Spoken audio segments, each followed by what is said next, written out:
Because on this day. In 1972, in Oakland, California, Billy Joe Armstrong was born. What year? 72. He's 50. Okay. So he, when we started this radio station, he was 20. Yes. And he came to our radio station when he was probably 23, 24. Yes. And he came to the studio in Yes. Trolley Corner, or No. in Aeropress Square. Yeah. And he came to the studio with his friends, his band friends, and they defaced a whole bunch of our gold records that were hanging in there and posters and things by putting stickers of that band Green on those things. And it kind of pissed us off. It kind of made us Well, mad. because they were just, you know, it was they were high-spirited young lads. Well, but you have to think at the time, we didn't know they were going to be the perennial favorite Green Day. They were just one of many, many, many new bands that were around, and they were irritating little kids. But, Gina, I maintain if they came to the studio today and put stickers all over some of our records and stuff, it'd piss me off too. Then. No, you'd be like, wow, isn't that cool? Green Day ran through here and put stickers No, on. I wouldn't. Yes, you would. No, I wouldn't, because my tongue doesn't fall out just in the face of celebrity. I just don't. It would be different. We were irritated back then. It I had might one be on my different desk. for you. I had one on. As a matter of fact, I might find it more irritating. Oh, by the way, Katie, I like that song. Mark that down. I like Mark that it song. down. I didn't care. Oh, we bitched about it on the radio, though. Remember? I was We joining did. in the bitching. we My heart did. wasn't in it. Okay, well, we did anyway. And it was for the album Nimrod. Yeah, It was little yellow circles that said Nimrod on it. that's a good memory, boy.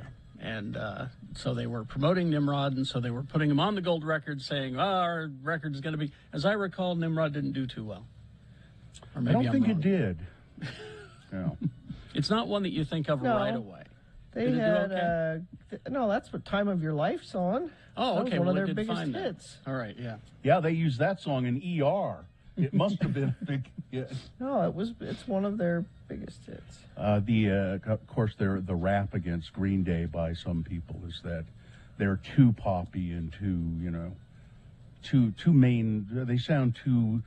They're too melodic. How dare they? Yeah. They're too good. Is You that know, what being, you're well, saying? being no, musicians and all, how dare they make melodic music? How dare they? That's not what the people mean when they say that. It's not that they don't say that. They play the role of punks, but the music is too sophisticated for that. It's kind of what. So that I don't go along with that, but No. I hear critics have said that. Because God forbid we evolve. Well, yeah. I mean, I don't. Yeah, I Yeah. agree. It's just and they're also sellouts, of course.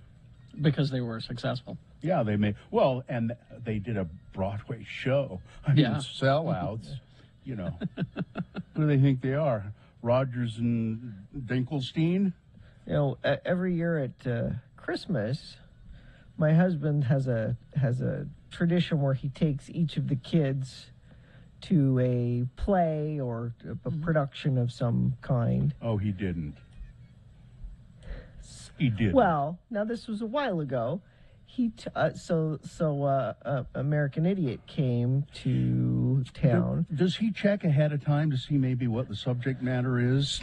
And as you guys remember, I've talked a lot about in the past about how much Festus loved Oh, yeah. Green Day. One Yeah. of his favorite bands. And he was in high school when this happened, so it's not like he was a little kid. That's not terrible. But I blame myself because I think we were giving tickets away to it or something. I'm like, oh, you guys should totally go see American Idiot. That'd be perfect. Well, what do you blame yourself for? Well, because like you were saying, you should research things before No, but you... if he was in high school, that's not. Yeah, but I guess it was a little bit, all right. This, a little, Have you seen it? I haven't. No. Yeah, there's stuff in there that's pretty Yeah. raw. pretty raw. I mean, they enjoyed it, but it was a little. Shocking. Oh, all right. And your husband was probably upset by it, and A little. Festus I mean, was not upset. Festus was okay with it. Your husband was like, "Ooh." Well, he was probably like, "Should I? I don't know. I feel like I shouldn't have brought you to this." But Yeah, I thought you were going to say it was like Muhammad or Jonesy No, when oh, they were geez. like little kids. Let's go see Green Day. no, he would take them to, like, give a mouse a cookie at It's like I took Salt Lake Acting Company or my something. youngest child to Mary Poppins, the stage show, when it came to town, for instance, which was really pretty good, actually. It surprised me. She flew right on stage. Well, She yeah. just What's the flew point of around. doing Mary Poppins if she doesn't fly around? Well, That's it's, kind of the point. I'm just saying you have to, get one of those gigantic fans so that it'll lift her umbrella up. And you have to hire a British actress. Yeah, you have Because, to. as we all know, only British people can fly. Trying to remember who it was that played Mary Poppins, whether she was British or not. I don't remember. It was pretty good anyway. And there was no nudity. No nudity in No Mary nudity at Poppins. all. Not in this one. I think maybe nice change of pace. I think. I think maybe that in some of the larger cities they do. They have that one nude scene in Mary Poppins, which is, I think. And of course they find out that one of the children is a drug addict. But that's enough. They didn't do that version here in Salt Lake. No. No. They know the They market. went with the sellout Disney version. That's right. They know the market, man. Yeah. What is Give a Mouse? Oh, that's a kid's book, isn't Yeah. it? Give a Mouse a Cookie. Yeah.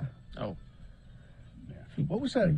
There's that little ballet I used to take them to all the time. It's the one that Crystal's mom is involved in, where all the kids play mice, and they're the mice under the Nutcracker Christmas tree. What's it called? Molly Mouse, I think.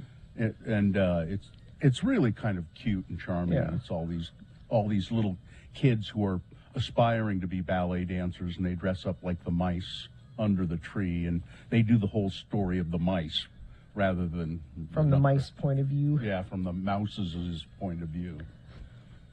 Molly Mouse. I think they still do it every year. They probably haven't for a while, but I like that tradition, though. I mean, we haven't done it for a couple of years, obviously, but that he would take each of them and they have their own, they go to dinner and go to a show and they have this individual night, just the two you of them. take your dogs anywhere, Carrie, and just as a traditional kind of. they go. The to only daycare tradition is going out to the sometimes. bathroom. Is that? Yeah, going to the bathroom and daycare. Daycare is the biggest. Yeah, that's. I was surprised when you told us that you're. Do they both like it, or one of them really likes Hudson loves it. it? Yeah, that's surprising. I think. Hudson loves it. He loves mixing it up with other dogs. Ripley depends on her mood. Ripley is very much, even though she's the old lady of the house, Yeah. she's very much a teenager. You react depending on her mood. Oh. It's like I don't think she's in the mood to go. Or And so maybe you she's in don't? maybe she's in the mood to go, but once she gets there, then she gets to decide whether she's in the high energy room with Hudson, or is she in the princess room with all the other little dogs, where they How have can you- like How can you lounge tell chairs. if she's in the mood? What sort of behavior does she, or not in the mood? Bill, when you're a parent, You okay, know. when you're a parent, Well, you know. I don't have to worry about that because my children have one mood: sullen. They're just sullen all of the time. You get All to right. you get to the point with with the Molly Mouse that I took them to every year. You get to the point where you say, "Okay, well, you want to do Molly Mouse again this year?" And they go, "No, I don't think so. They get a little too old for it, Dad, I'm too old for that. God. Should we break? Let's get this over with, yeah. Okay. The sooner we start, the sooner we can get it over with. So we'll take your check-ins. Yeah, call us, 877-602-9696. Check in with us this morning. Tell us how you're doing, what you're doing, any family traditions that you want to mention, anything you want to do. Just kind of have a little moment with us. 877-602-9696, or you can text at 33986. Wendy's for breakfast. So yesterday I went to Wendy's. I went through the drive-through because that's what's open. And the first thing you see is a big old sign that says hot honey chicken sandwich. So I ordered one of the sandwiches. And here's what's on it, okay? There's 3 different versions. They didn't tell me this, okay? You can choose it grilled, you can choose it home style, you can choose it extra spicy. So make your decision when you get there. It's the bold new hot honey sauce drizzled over the Wendy's signature spicy chicken filet, a healthy portion of savory applewood smoked bacon, and then they add the melting pepper jack cheese on top of it, and a stack of, and this is what makes the sandwich special, a stack of tangy, crunchy dill chips. So you get that little crunch in there and that little extra flavor. So you get the sweet, spicy, the crispy, the tangy, all of that together in a sandwich. Now, I'm telling you about it now because you can get the same thing for breakfast. They just serve it on a warm buttermilk biscuit. So you need to go and check this out, the hot honey chicken sandwich or the hot honey breakfast biscuit. Available for breakfast. The biscuit is available for breakfast hours only and at participating U.S. Wendy's.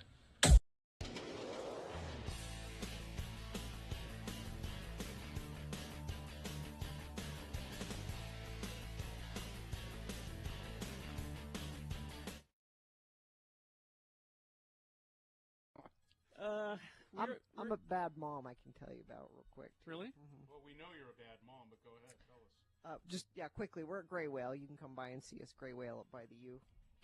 Come and get a first-hand look at a really bad mother. Yeah, I'm right here. So last night was country fair at Festus's school. Now, country fair is not like chickens and cows and like you would. Yeah, that's why they call it a country fair, because it has nothing to do with that. No, it's a country fair. Oh, it's okay. So it's not a country fair; it's a country fair. It's a country fair. Australia. Yeah. Yeah. What country did Festus have? He had Iraq. Oh, Of course good. he did. And so yesterday. Is that because they knew his father's a terrorist? No, he has a brother who's serving in Iraq. Oh, that's okay. He's been there forever. I wish he'd come back. But yesterday, after school, Festus said, well, everybody said they're bringing food. As you know, you have the display board with all your information, and everybody's bringing food from their various countries. It would have been nice, honey, if you'd let me know that before, 12 hours before school. So I look around the house, and I see that Did you have some hummus or anything? well, the mother-in-law had just come back from Egypt, and she brought this big container of baked goods from this Egyptian bakery, and the container had Arabic all over it, and they were Egyptian pastries. I'm like, that's close. Wait a minute. If you were to say that to your husband, your Egyptian husband? He's out of town, I'm guessing. So that's close, and there's Arabic on it. So you set that on the table, and it'll look It'll fool him. authentic. Yeah. Mm-hmm. So we go to the country fair and The country fair. and come back, and Joe stayed with the little kids at home while I took Festus to the country fair. And Joe said, what happened to The pastries that I was so looking forward to eating. And I said, well, he didn't have any food for his display, and so we took those, and I thought because it had Arabic on it that it would look. And he said, the Arabic that they speak in Egypt is not the same as in Iraq. It's like Really? that would be like if you took, Yeah. pastries from Let's take some Spain French pastries to a Mexico country. Yeah. I'm like, they didn't know. Nobody knew. It's Arabic. They don't know what. Did they not know? Nobody said anything. Nobody Of course said they didn't no. know. Yeah. Was he angry at you? Did he get angry? A little bit. It's like Dr. my Sam mother- wants to talk about anger today. It's like my mother brought these all the way back from Egypt for me. me. Did people eat them at the They fair? did. They were gone. Were they delicious? They were really good. You don't know. You didn't try No, them. I did. Okay. Before anybody else touched them, because then they've got germs on them. So I unwrapped them and tried one. You have problems with germs? Yeah. Oh, like my friend Lindsay. That would be good for you next time we're on. We'll talk about germs. Oh, yeah, I don't she's... know. Do you wear slippers at home? Or Yes. Will your feet touch the carpet? No. She won't walk Oh. She won't walk barefoot in a hotel room. Really? No. No. How? And if you're out and about and you need to go to the toilet, I try to wait. Difficult. Till you get home. Difficult. Unbelievable. And she's one of these people who opens the door to the bathroom with her elbow. Yep. You know? Yep. Flush with The your whole foot. thing. I'm no fool. Do you use a straw when you're drinking at a restaurant? Yes. Wow. Yeah, she's bad. James. We're going to have a show on obsessive no. Let's do compulsive it. That's disorder, not I think. obsessive compulsive. It's He's being cautious. That's Dr. different. Sam. You Cautious? Yeah. You can argue with Dr. Sam. Cautious. I don't think you're going to argue with Dr. Sam.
Okay, it's let's see, 6:21.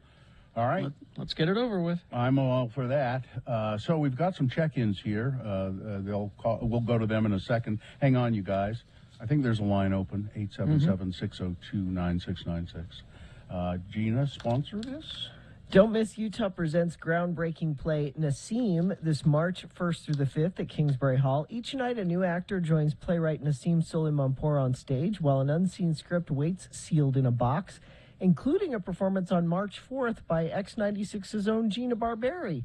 I need to put that on my calendar, I guess. So Might be a good idea.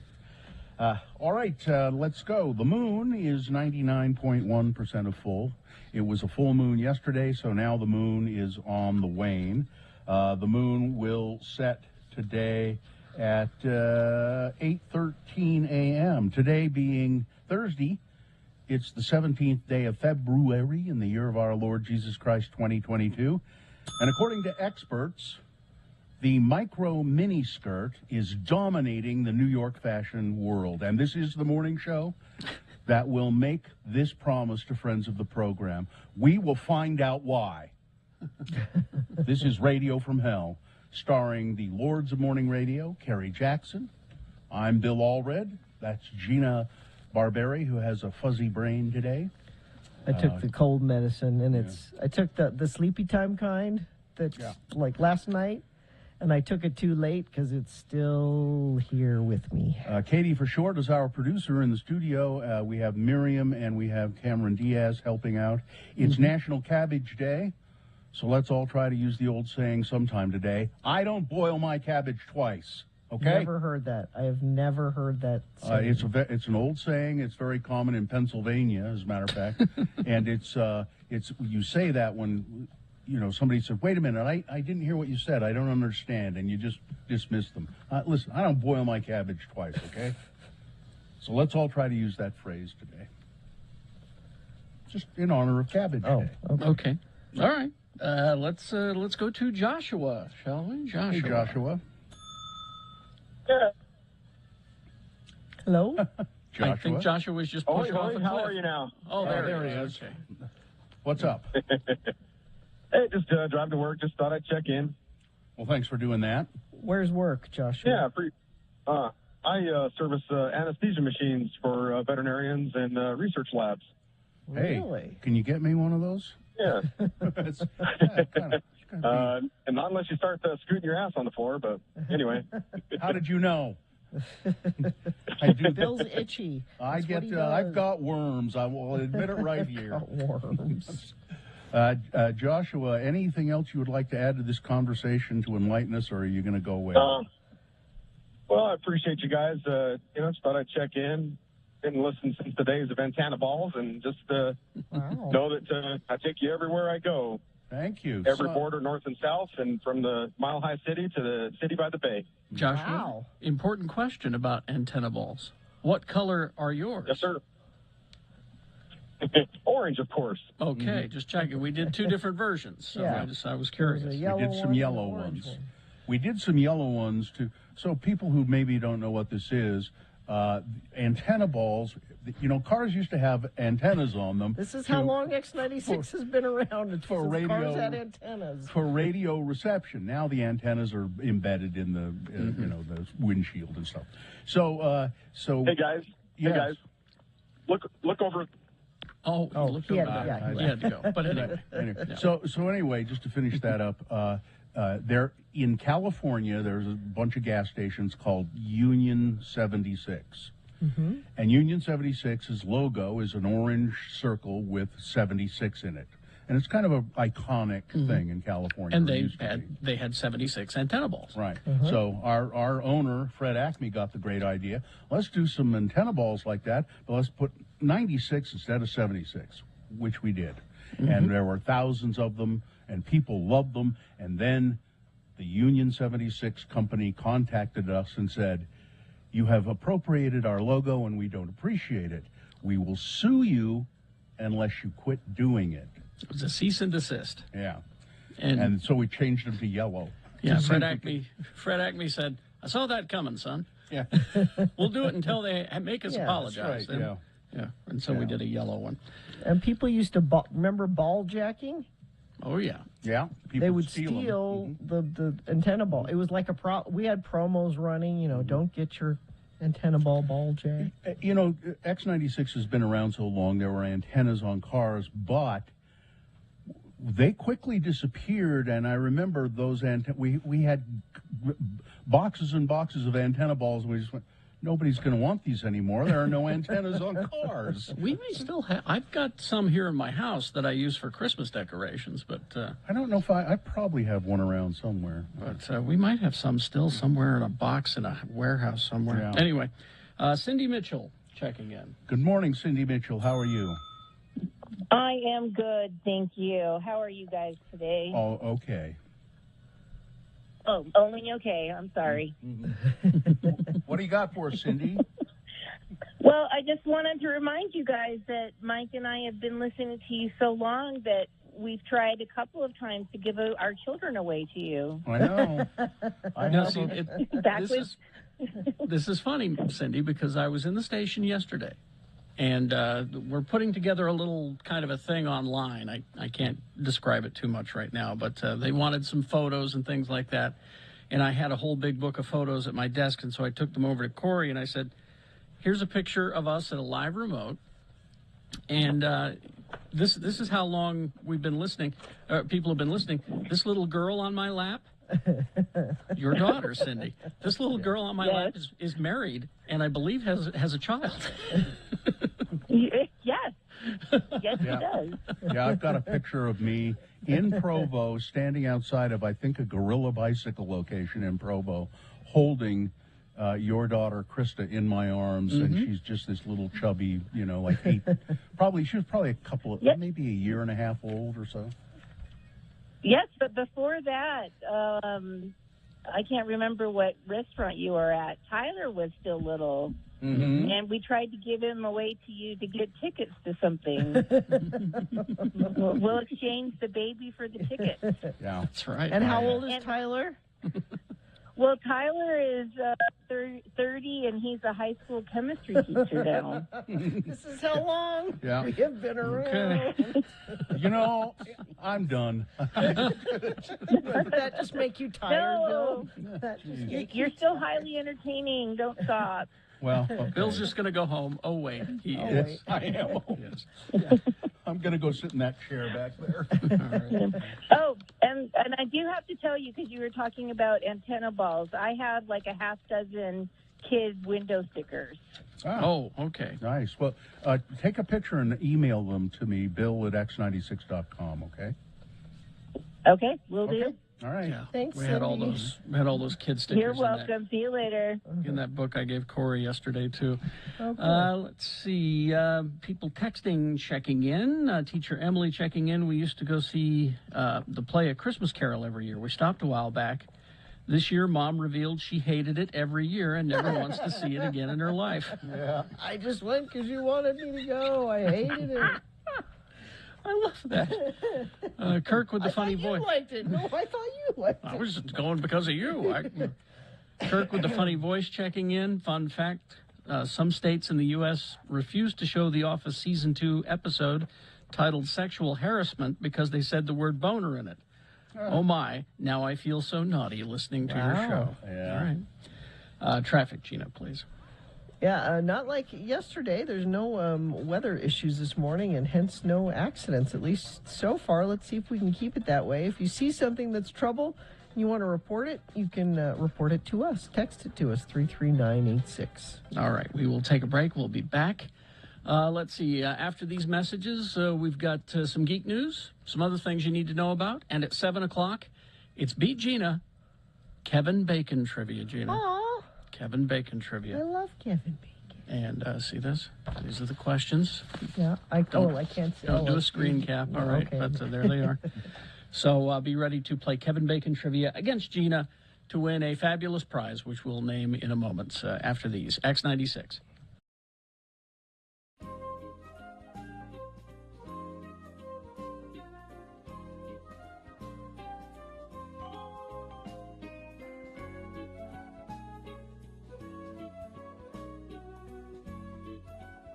Recently on the Rachel Ray show, she was promoting her new fragrance, which she calls Fancy. It's $85. She sprayed some in the air and then started naming all the benefits. The main one was that it allows you to fart and nobody can smell it. That's a selling point? That's what she said. She said if you're in an elevator and you're wearing this perfume. She's a classy one. Do they have a guy's version? Because, boy, I tell you, You want to wear something called Fancy? I'm holding one back right now, and I don't want to go ahead. I don't want to hurt you Go guys. ahead. No. Go ahead. Go ahead. No. Go on. Why? Do it. Go do outside. it. Come on, Don't. chicken. Come on, do it. Don't. Do it. Not chicken. I'm just not sure you really want Do that. it.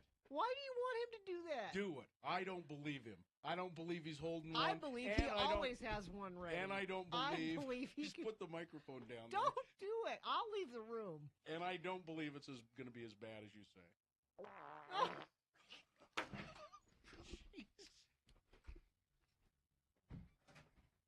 You weren't serious? That's the lowest we have ever sung on the radio. And I didn't even go all the way. Oh, man. There's more. That's dangerous. Yeah, he did. I made him. I made him. You know how I am with peer pressure. Here, Carrie, have a drink. Here, Carrie, fart. You know, pull my finger. Listen, it started when I was a kid. It started when I was a kid. My dad used to make me pull his finger. He did. I don't smell anything.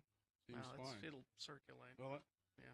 Okay, maybe we better take a break. I haven't been eating much meat lately, so. Oh, jeez. Well, You know, for someone that just tuned into this show for the first time, I know just they would. Now, we don't usually do that. We've lost them forever. Usually, you know, we're. Do you think? You don't think that they could forgive us just this one? I can't forgive you. Now, long-time listeners of the Radio from Hell show, if you'd like to call us now. Listen, I was goaded into it. I did. I hope you're pushed both him. happy. He was calling me names. He was pointing at me. I pushed him. It's a good thing there wasn't a cliff. I'm glad we don't have a sponsor for the boner right now. Yeah. Well, I don't think we'll ever have one either after that. Oh, my God. He made me. All right. Uh-oh. Weather? Somebody just texted and says, well, that's why you guys have a new three-year contract. And Sue just texted in, I am so proud to be your wife. Your bags are on the porch. I also just got a texter that says, I can smell it from here. It really is bad. Well, I've been holding it all morning. haven't had a chance to leave. I know what that's like. I mean, figured I'd be fine until, at 10. Yeah. I really started to kink up, and then you talked about that perfume. Oh, God, I can't believe you did that. Now, listen, how do you guys know it wasn't just a recording of a fart? It wasn't. He put the microphone down. Shut up. It could have just been a recording of a fart. You don't know. You don't, but I'm here to tell you it wasn't. Well, see, these guys are selling it. They're acting. Nope. That was real. Oh, man. Great. Oh, wait a minute. Huh? Wait a minute. Oh. Don't. Yeah, it was real. Told you. Yeah. I thought you were going to do it, No. All right. I don't have one, or I might. Is it like yawning? It just, once somebody does it, everybody it's just contagious. No, just I got. jumps in and, No. Okay, all right.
Let's see. It's 6:36.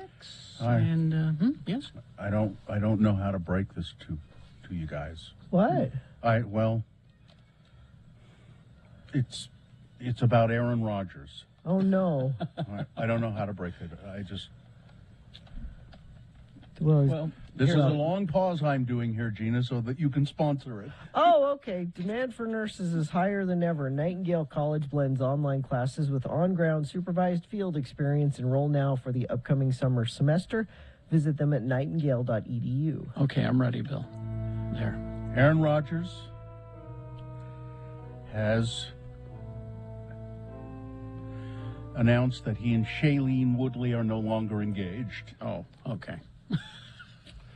The couple, who had confirmed their secret romance and their plans to marry in February of 2021, so a year ago, a source close to the pair tells Yahoo Entertainment there was no drama.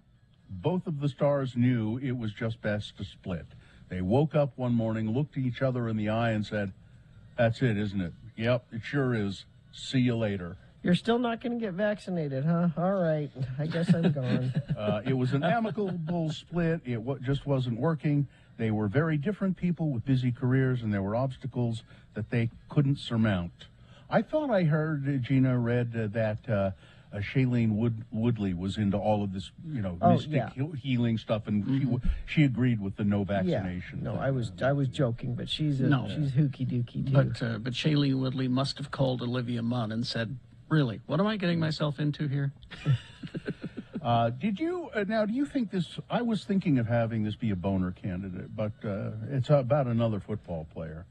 And tell me if you think this should be a boner candidate or could have been. A Los Angeles Rams wide receiver, Odell Beckham Jr., who's a great player, playing in his first Super Bowl, and he I think he got injured in the game and had to leave. But he ahead of the biggest NFL game of his life, the Super Bowl, he wore cleats that cost $200,000. The cleats have a six-figure price tag because they're not ordinary shoes, football shoes. These cleats feature diamonds and were made custom for him. Now, he doesn't wear them during the game. He wears them in the pregame warm-ups. That could have been a boner candidate, right? Yes, it could have been. Yeah, That's something that my old man would refer to as more money than sense. Could you feed some hungry children with that money? I mean, really. The cleats have 1,494 round, brilliant diamonds on the Nike logo on the side of the shoe. Football cleats. Now, authorities are saying they believe that Bob Saget, and again they're saying no foul play here, but that he hit his head, and this is possible, really hard on the headboard of his bed, which is why they found him in bed. Rather than he'd hit his head somewhere and thought, well, I'm going to go to bed. He hit his head so hard that... Now, what would you be doing, I wonder? Now, Bill, as I was reading this, I thought of you. Bless your heart. Because more than once... Yeah. And I'm serious. More than once in your sleep, you have had a bad dream or something, and you hit your head once. I remember? did very hard. You need stitches or something? Yes. Well, it was at the Big Ass Show, and I didn't have stitches. My wife said, "No, you don't need stitches." And then it kept bleeding into my face during when we were at the Big Ass Show, and so I went to the paramedics and I said, "Can you bandage this up a little better for me?" And they looked at it and they said, "Boy, you should have gotten stitches in this." Yeah. But that's exactly what I thought of was you, because maybe that's what happened. Yeah, he was because they said he was under the covers, so it's not like he was just laying on top of the bed. He was in bed, and if he in his sleep just jerked awake, and that's and then I when that has happened to me, I've gotten back into bed and. That's entirely possible. Utah is reporting 1,392 new COVID cases as of yesterday. 10 additional deaths, with one death occurring before January 16th. Companies are, here in Utah, they're starting to go back to more normal operations. It says here, as COVID wanes. I look around and I'm not sure whether COVID is waning or not. Doesn't seem to me like it is very much. But for the first time in 2 years, for many people, the American workplace is transforming into something that resembles pre-pandemic days. Now, in the country of Denmark, they looked around and they thought, well, looks like COVID is waning. So at the beginning of February, Denmark became the first country to lift the last of its COVID-19 restrictions and effectively declare the pandemic is over. And around the world, and especially in the United States, Denmark's liberation from indoor masks and vaccine passports and nightclub closures was heralded as a watershed moment, the shape of things to come. Democratic governors, even across the U.S., started rescinding their own mask rules a few days later. Well, you know what's happened? Denmark has continued to record more COVID-19 cases per capita than nearly anywhere else in the world. But they're tired of the pandemic. I went to pick up dinner last night from a restaurant, and I had to go inside to pick it up. It was packed. Every table full. Not one Glad they're doing mask in the entire place. Yeah. Nobody.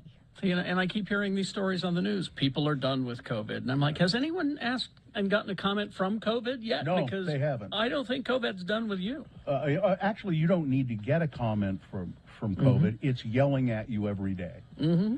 House Speaker Brad Wilson filed a bill that will allocate $40 million to protect the Great Salt Lake by getting more water into it. That's great. About $40 million to start, and that will kind of prime the pump, no pun intended, he said, to ensure that we have resources to get things moving and get more water into the lake. Quote, "We want water donated to the Great Salt Lake," said House Speaker Wilson. "Excess water that people aren't using." Now to get that effort started, the Girl Scouts and several church groups are going to be going door to door, asking residents to give any amount of water they can spare, and at the end of each day, that water drive, they'll collect all the water, and at the end of each day, the scouts and everybody, they'll go dump it in the lake, and they're not going to. No, what needs to happen, and it won't, is farmers that have water rights are going to have to decide to give up some of their water rights. Well, House Bill I don't know how 410, many are going to do that. Well, I'm comfortable speaking for the farming community here. None.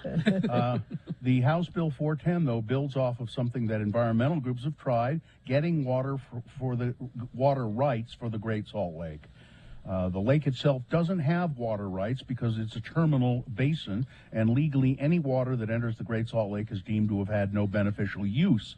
That's despite being a major contributor to Utah's ecosystem. So House Bill 410 would create public-private partnerships, spend money for water rights. So what they're talking about using that $40 million for is to buy some water rights, because the people do not give them up voluntarily unless you say, okay, how about I give you X amount of money? And if a farmer or other landowner says, I've got some amount of water that I do not use every year, okay, I'll sell some of it. We'll see how that goes. But I think we ought to just have the scouts going around door to door asking for spare water, carrying little buckets. And they can go, have you got any water to spare today? And then they can take that all. Then we can have trucks, so they can dump the buckets into tanker trucks. No, one of those chains, those people chains, where you just hand the bucket down. All the way to the Great Salt Lake from whatever neighborhood they're in. Let's do it. Yeah. The X96 Bucket Brigade. We're on this. Ryan Zinke. Remember him? He was Interior Secretary. Yeah, Donald Trump's Interior Secretary, and we knew he was a butthole from the very beginning. Well, he was an oil and gas guy, right? Yeah, now Zinke, the courts have found that he misused his position, lied to investigators about his involvement in a Montana land deal, and he repeatedly broke federal ethics rules. That's a government watchdog said on Wednesday. He used that department for his own line his own pockets, and he lied about it, and he was a dink. He was an awful human being, and he probably still is. And then finally this story, and then because I know we got to get to geek news, and this kind of bothers me. Hostess is expanding its signature donut line. So they have the Hostess donuts. Remember, there used to be a commercial for donuts on TV, and there was like a guy he's sitting at the table with his family, but he's just getting ready to go off to work, and he's wearing a hard hat, and he's got a lunch bucket, and he said, I always like to take these, a bite-sized donut. I take it to work with me in my lunch, Well, he doesn't have time for breakfast. That's right, yeah. So when you don't have time for breakfast, have a Hostess donut. And they're like about a bite full. Yeah, there's 6 of them. Hostess is launching new Hostess Boost Jumbo Donuts. So it's a donut. So I maintain that if you make it bigger than bite-sized, it is no longer a donut. It's a donut. It's a donut. Now, the boost part of it. I was going to say, this is the only part that makes it interesting. They're going to be infused with caffeine. Hence the boost. Chocolate mocha caffeine donuts. Chocolate mocha and caramel macchiato. So they'll have those flavors with caffeine, and so it makes that true now. That old donut commercial, it makes it true. When you don't have time for breakfast and that morning or a cup of coffee, apparently. Yeah.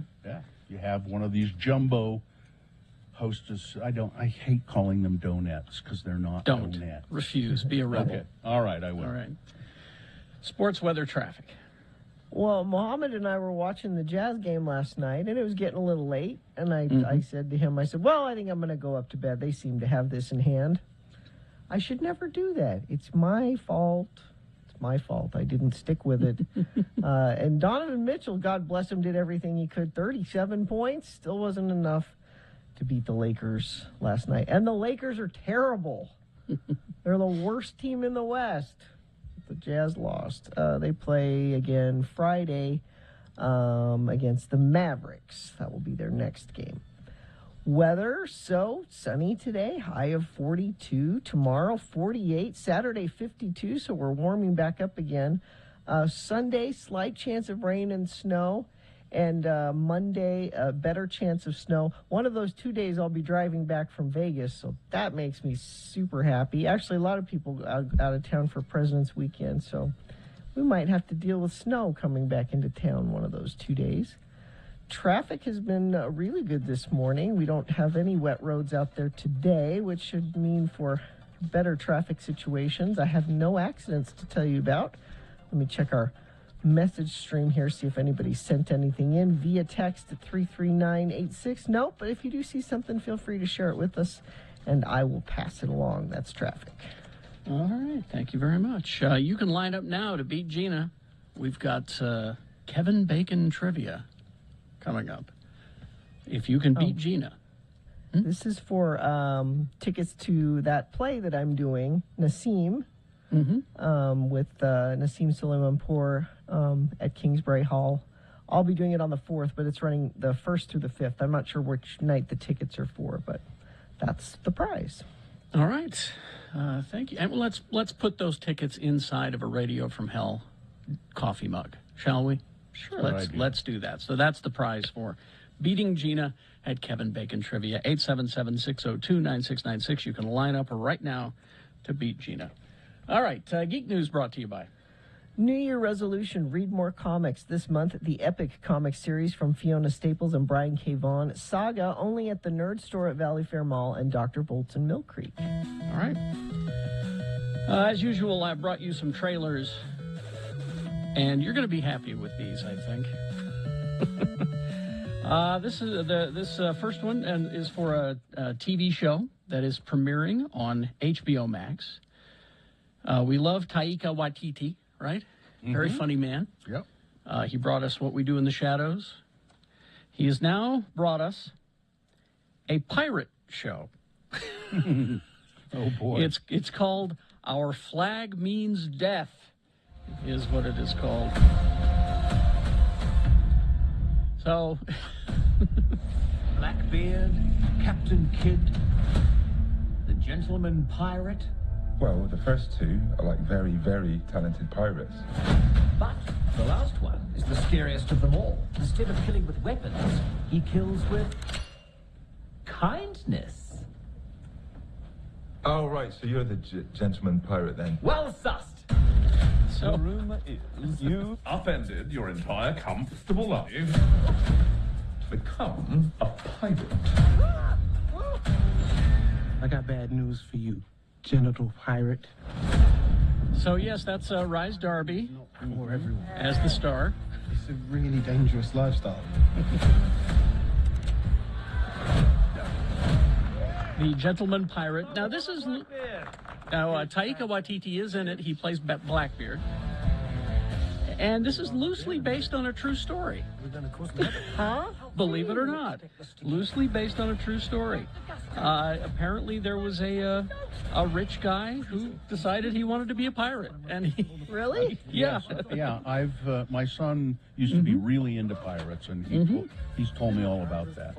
Yeah, very loosely based on adventures of an 18th century would-be pirate, Stede Bonnet, who will be played by Rise Darby. Stede becomes captain of the pirate ship Revenge. And, it's got a very funny premise. And, of course, Taika Waititi is always very funny. It's on HBO Max. It's 10 episodes. And the first 3 will arrive on March 3rd. That was your warning. Followed by 3 more episodes on March 10th, then 2 each on March 17th and 24th. So, And where's it going to be? And we're quite certain they're pirates. What? yeah. What venue will it be? HBO Max is where you can watch Our Flag Means Death. Now, that's the first trailer I brought to you. The second one will be a little bit more polarizing, I think. Okay. Because it is... All right, people of a certain age. Here it is. It's... Did you grow up watching Chip and Dale's Rescue Rangers? Sure. No. the cartoon. Well, they're back. Real Hollywood story. Chippendale Rescue Rangers, the show that defined a generation and turned two unknown chipmunks into international superstars. But his success took Chippendale to new heights. To many more seasons of the Rescue Rangers. We were living the dream, dancing the Roger Rabbit with Roger Rabbit. No one ever Andy imagined. Samberg. Mm-hmm. And it could all come crashing down. 30 years later, this story takes place. Different. Hey, it's no secret I had the CGI surgery done. Now, you can't see it on the radio, but when you watch the trailer, you'll see it. Chip is CG. Dale is still two-dimensional animation. Oh. Okay. Because he got the CG surgery. But it's Chippendale's Rescue Rangers. Chippendale living amongst cartoons and humans in modern-day Los Angeles. Their lives are quite different now. You need a disguise or something. Grab the first thing you can. It's been decades since their successful show was canceled. John Mulaney, Chip, has succumbed to a life of suburban domesticity as an insurance salesman. Dale, Andy Samberg, meanwhile, has had CGI surgery, works the nostalgia convention circuit, desperate to relive his glory days. A former classmate mysteriously disappears. Chip and Dale must repair their broken friendship to take on the Rescue Rangers' detective personas once again to save their friend's life. Animation style where everything looked real, but nothing looked right. Who are you? This is a very meta film. Yeah. So you got Mulaney, Samberg, you got Seth Rogen. Like I'm looking right at you. Okay. Look at my eyes, looking right at your eyes. Yeah. So you get a reference to weird animation. Will Arnett, Eric Bana, Dennis Haysbert, Keegan-Michael Key, Trey McNeil, Tim Robinson, J.K. Simmons is in there as well. It's going to be interesting. May 20th, exclusively on Disney+. And speaking of animation, finally, just a statement from John DiMaggio, because, Futurama is coming back. The entire cast has said yes, except for Bender. Is that him? John DiMaggio. Yeah. He has released a statement on his Twitter. I've been thinking about everything going on these past months, and just to be clear, I don't think that only I deserve to be paid more. I think the entire cast does. Negotiations are a natural part of working in show business. Everyone has a different strategy and different boundaries. Their price. Some accept offers, some hold their ground. Bender is part of my soul, and nothing about this is meant to be disrespectful to the fans or my Futurama family. It's about self-respect and honesty, being tired of an industry that has become far too corporate and takes advantage of artists' names and talent. Time and talent, excuse me. Look, I wish I could give you every detail so that you could understand, but it's not my place. Thanks again for the love, everyone. Still hoping for the best. In the meantime, I'll be in New Orleans shooting Interview with a Vampire for AMC, and grateful to be. Thank you. So he is in negotiations, and he's smart. He wants that Disney money. So they're doing a reboot of Interview with a Vampire for TV. Yeah, it's a TV series, yeah. So there you go. All right. Traffic, please. A friend of the program says police at the intersection of Redwood Road 7 South and Salt Lake right lane is blocked on Redwood Road southbound. Thank you for that. Our attorney has a traffic report.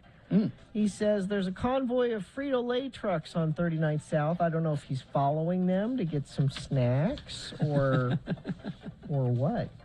But that seems to be it. Things seem to be moving very well this morning. If you would like to report Frito-Lay trucks or other things, you can send those in to us via text at 33986.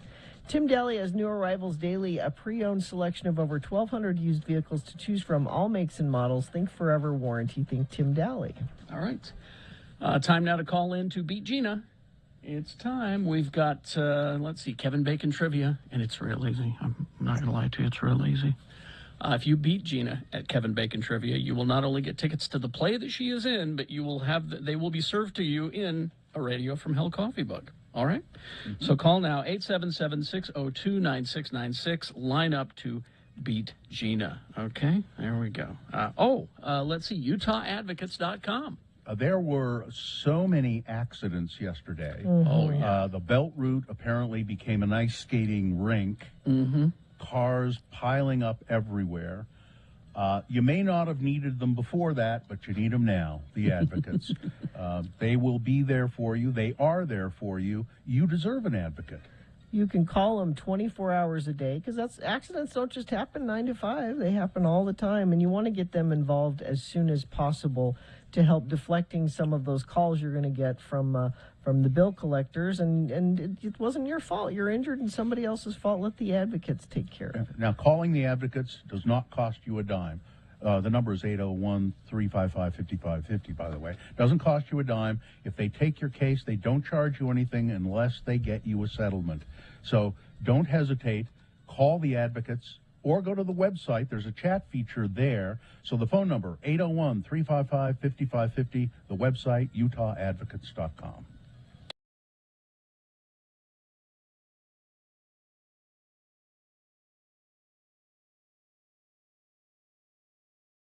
So when is Seymour coming? Well, he said he'd be here now. He says he's got some real good stuff for us, stuff that's going to make us some dough. None of his ideas have panned out so far. You said hiring a personal manager to get us some outside projects would be a good thing. I know. You said that we'd start making some extra money. I know. Nothing so far, partner. Nil. Nothing. We haven't seen a dime. Well, Seymour says we're too picky. Says we have to bend a little bit. That's got to be him. Come on in, Seymour. Hey, that's pretty good. How did you know it was me? Well, you said you'd be here at this time, and no one else ever visits us. Yeah, and I could smell your aqua velva through the door. Ah, powerful, ain't it? I love aqua velva. So, Seymour, what kind of stuff have you got for us? Well, first off, let me tell you, everybody wants a piece of your asses. Radio from Hell is hot right now. Hot! It's positively volcanic. Now, I can get you two volcanic gods a personal appearance fee to MC the grand opening of a new artificial limb store at a strip mall in downtown Nephi. How much? How much money? Well, no money. I got you trade for this one. You guys can take your pick of any partial orthopedic appliance you like. If you need full limbs, they want to charge you a little, like cost or something. Well, I think I can speak for Bill when I say we pass. Carrie, could we just put this one on hold? I need to speak with Aunt Esther and see if Uncle Clyde's hook is still busted. All right, that's a maybe. I'll put this one on the maybe pile. Okay, here's the next offer. A big pharmaceutical concern in Santa Quinn. Utah? Yeah, Utah. This pharmaceutical company has a brand new hemorrhoid ointment, and they want you boys to be the spokesman.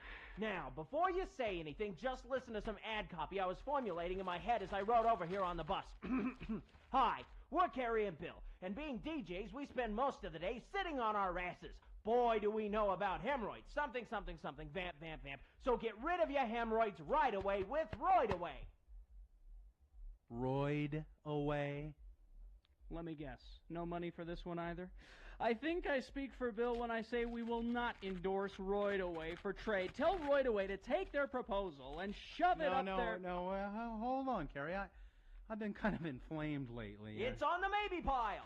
Here's the next deal. The Mighty Morphin Hell Rangers.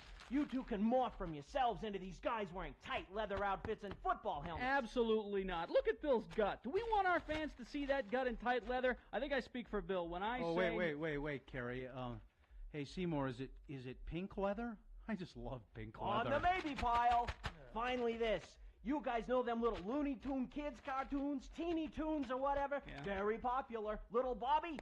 Huge. Muppet Babies? The biggest. Well, picture this. Carrie and Bill cartoons with the two of you as little baby DJs, getting into all kinds of radio adventures at a grown-ups radio station. It's called Hell Babies. What do you say? I want to turn this down, but before I do, let me ask Bill. What do you think? Seymour, would only my cartoon wear a diaper, or could I get to really wear a diaper sometimes? On the maybe pile. Maybe pile. Yeah, maybe. Yeah.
Nope, that's not the game music. It's under game. There it is. Let this be a warning for you. Coming up in a matter of moments, someone will play Beat Gina. Now, we already know one of the contestants for the game. It's Gina. But who will challenge her for the chance to win our fabulous showroom of glittering prizes?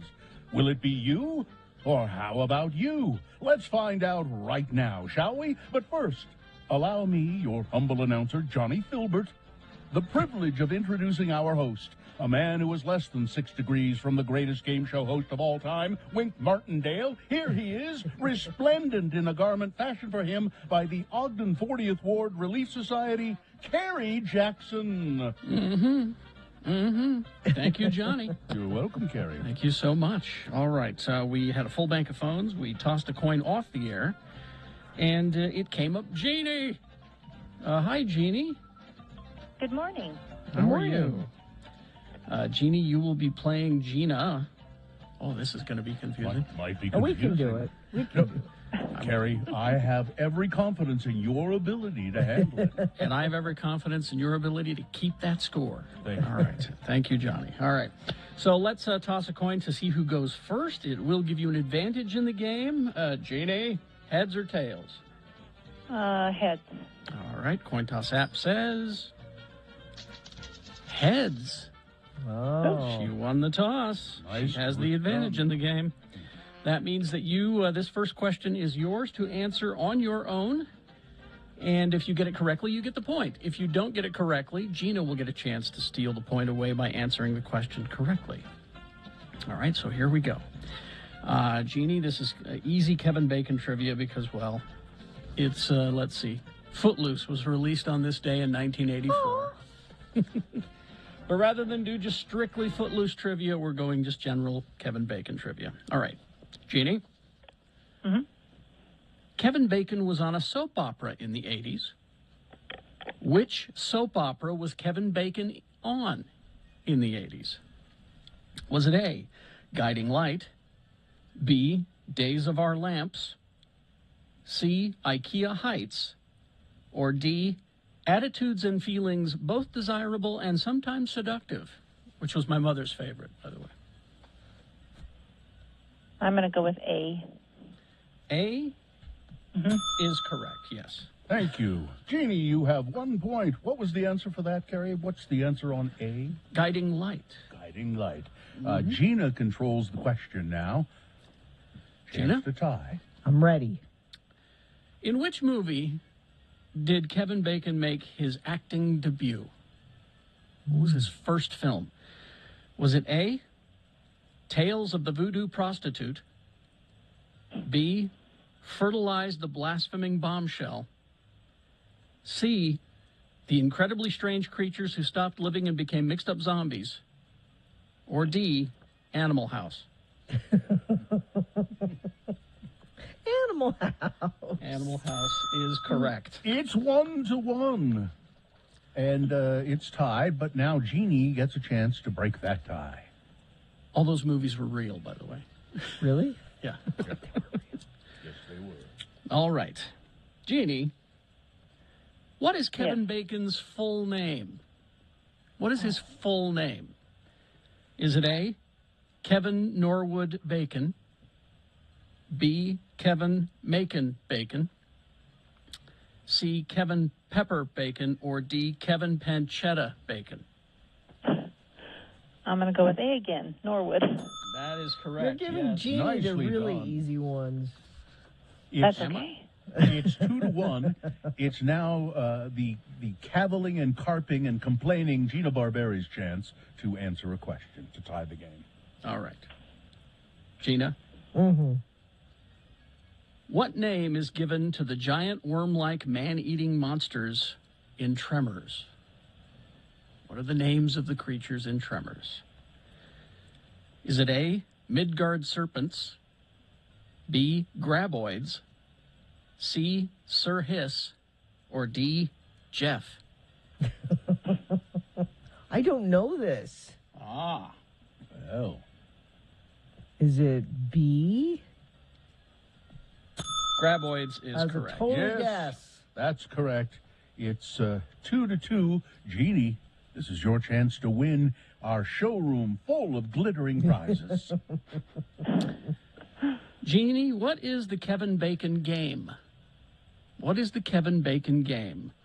Is it A, how many bacon strips you can fit into your mouth? B, a game of trivia on a local radio show about Kevin Bacon? C, you take a shot every time Kevin Bacon comes on the screen? Or D, a game where people try to connect themselves to Kevin Bacon through people they know? That would be D. D is correct. That's it, And Jeannie. by You golly, win the game. Woohoo! Tell him what she's won, Johnny. All right, I will. Jeannie, you've won tickets to see Gina Barberi, if you want to go on that night, in a play up at the University of Utah, and you've won a Radio from Hell coffee mug. Awesome. All right, thank you, Jeannie. Sound excited. Hang on the line. We'll get your information. And thank you for playing our Thanks, game. Jeannie. Yeah, see? I've got to go now. Bye, Johnny. It's time Bye, for my Johnny. morning push-ups. Oh, how many How are you many? doing? Yeah. I'm up to 8. Wow. Way to go, Johnny. Here we go. Thank you very much. Okay. You want to try another one, Gina? Yes. Haven't you ever seen Tremors, Gina? Yeah, but I don't remember. Kevin Bacon and Fred, not Fred, what's his last? Fred, Oh, I want to say Willard, but it's not Fred Willard. it's not Fred Willard. It's the guy Fred. from that TV show. Yeah, that one. It's the guy from that one thing.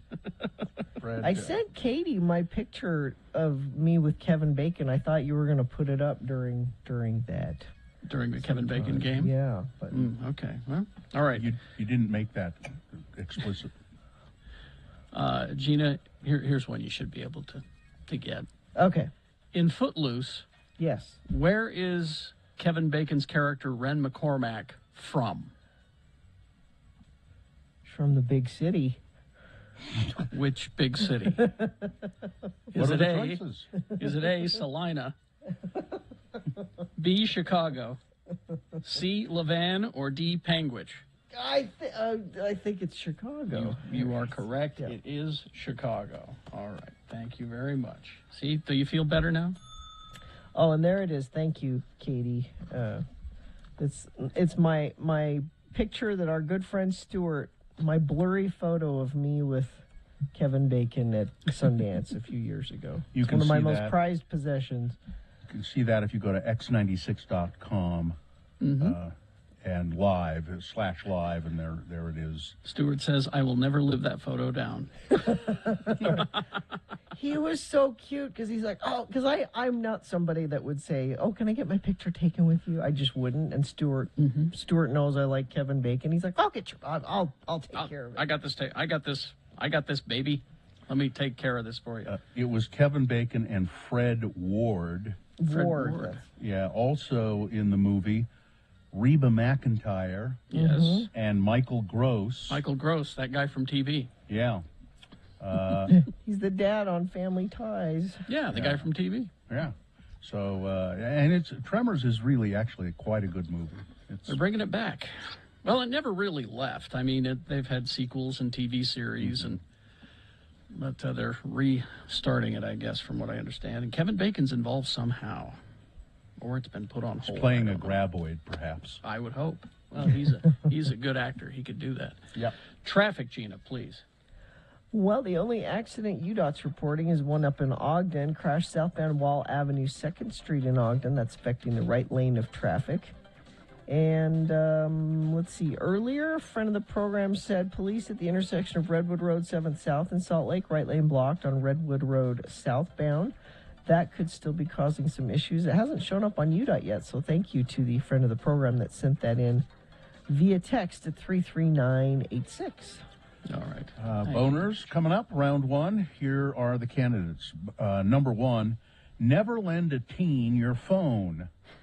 Boner candidate number two, and the winning bid for Melania's NFT is Melania.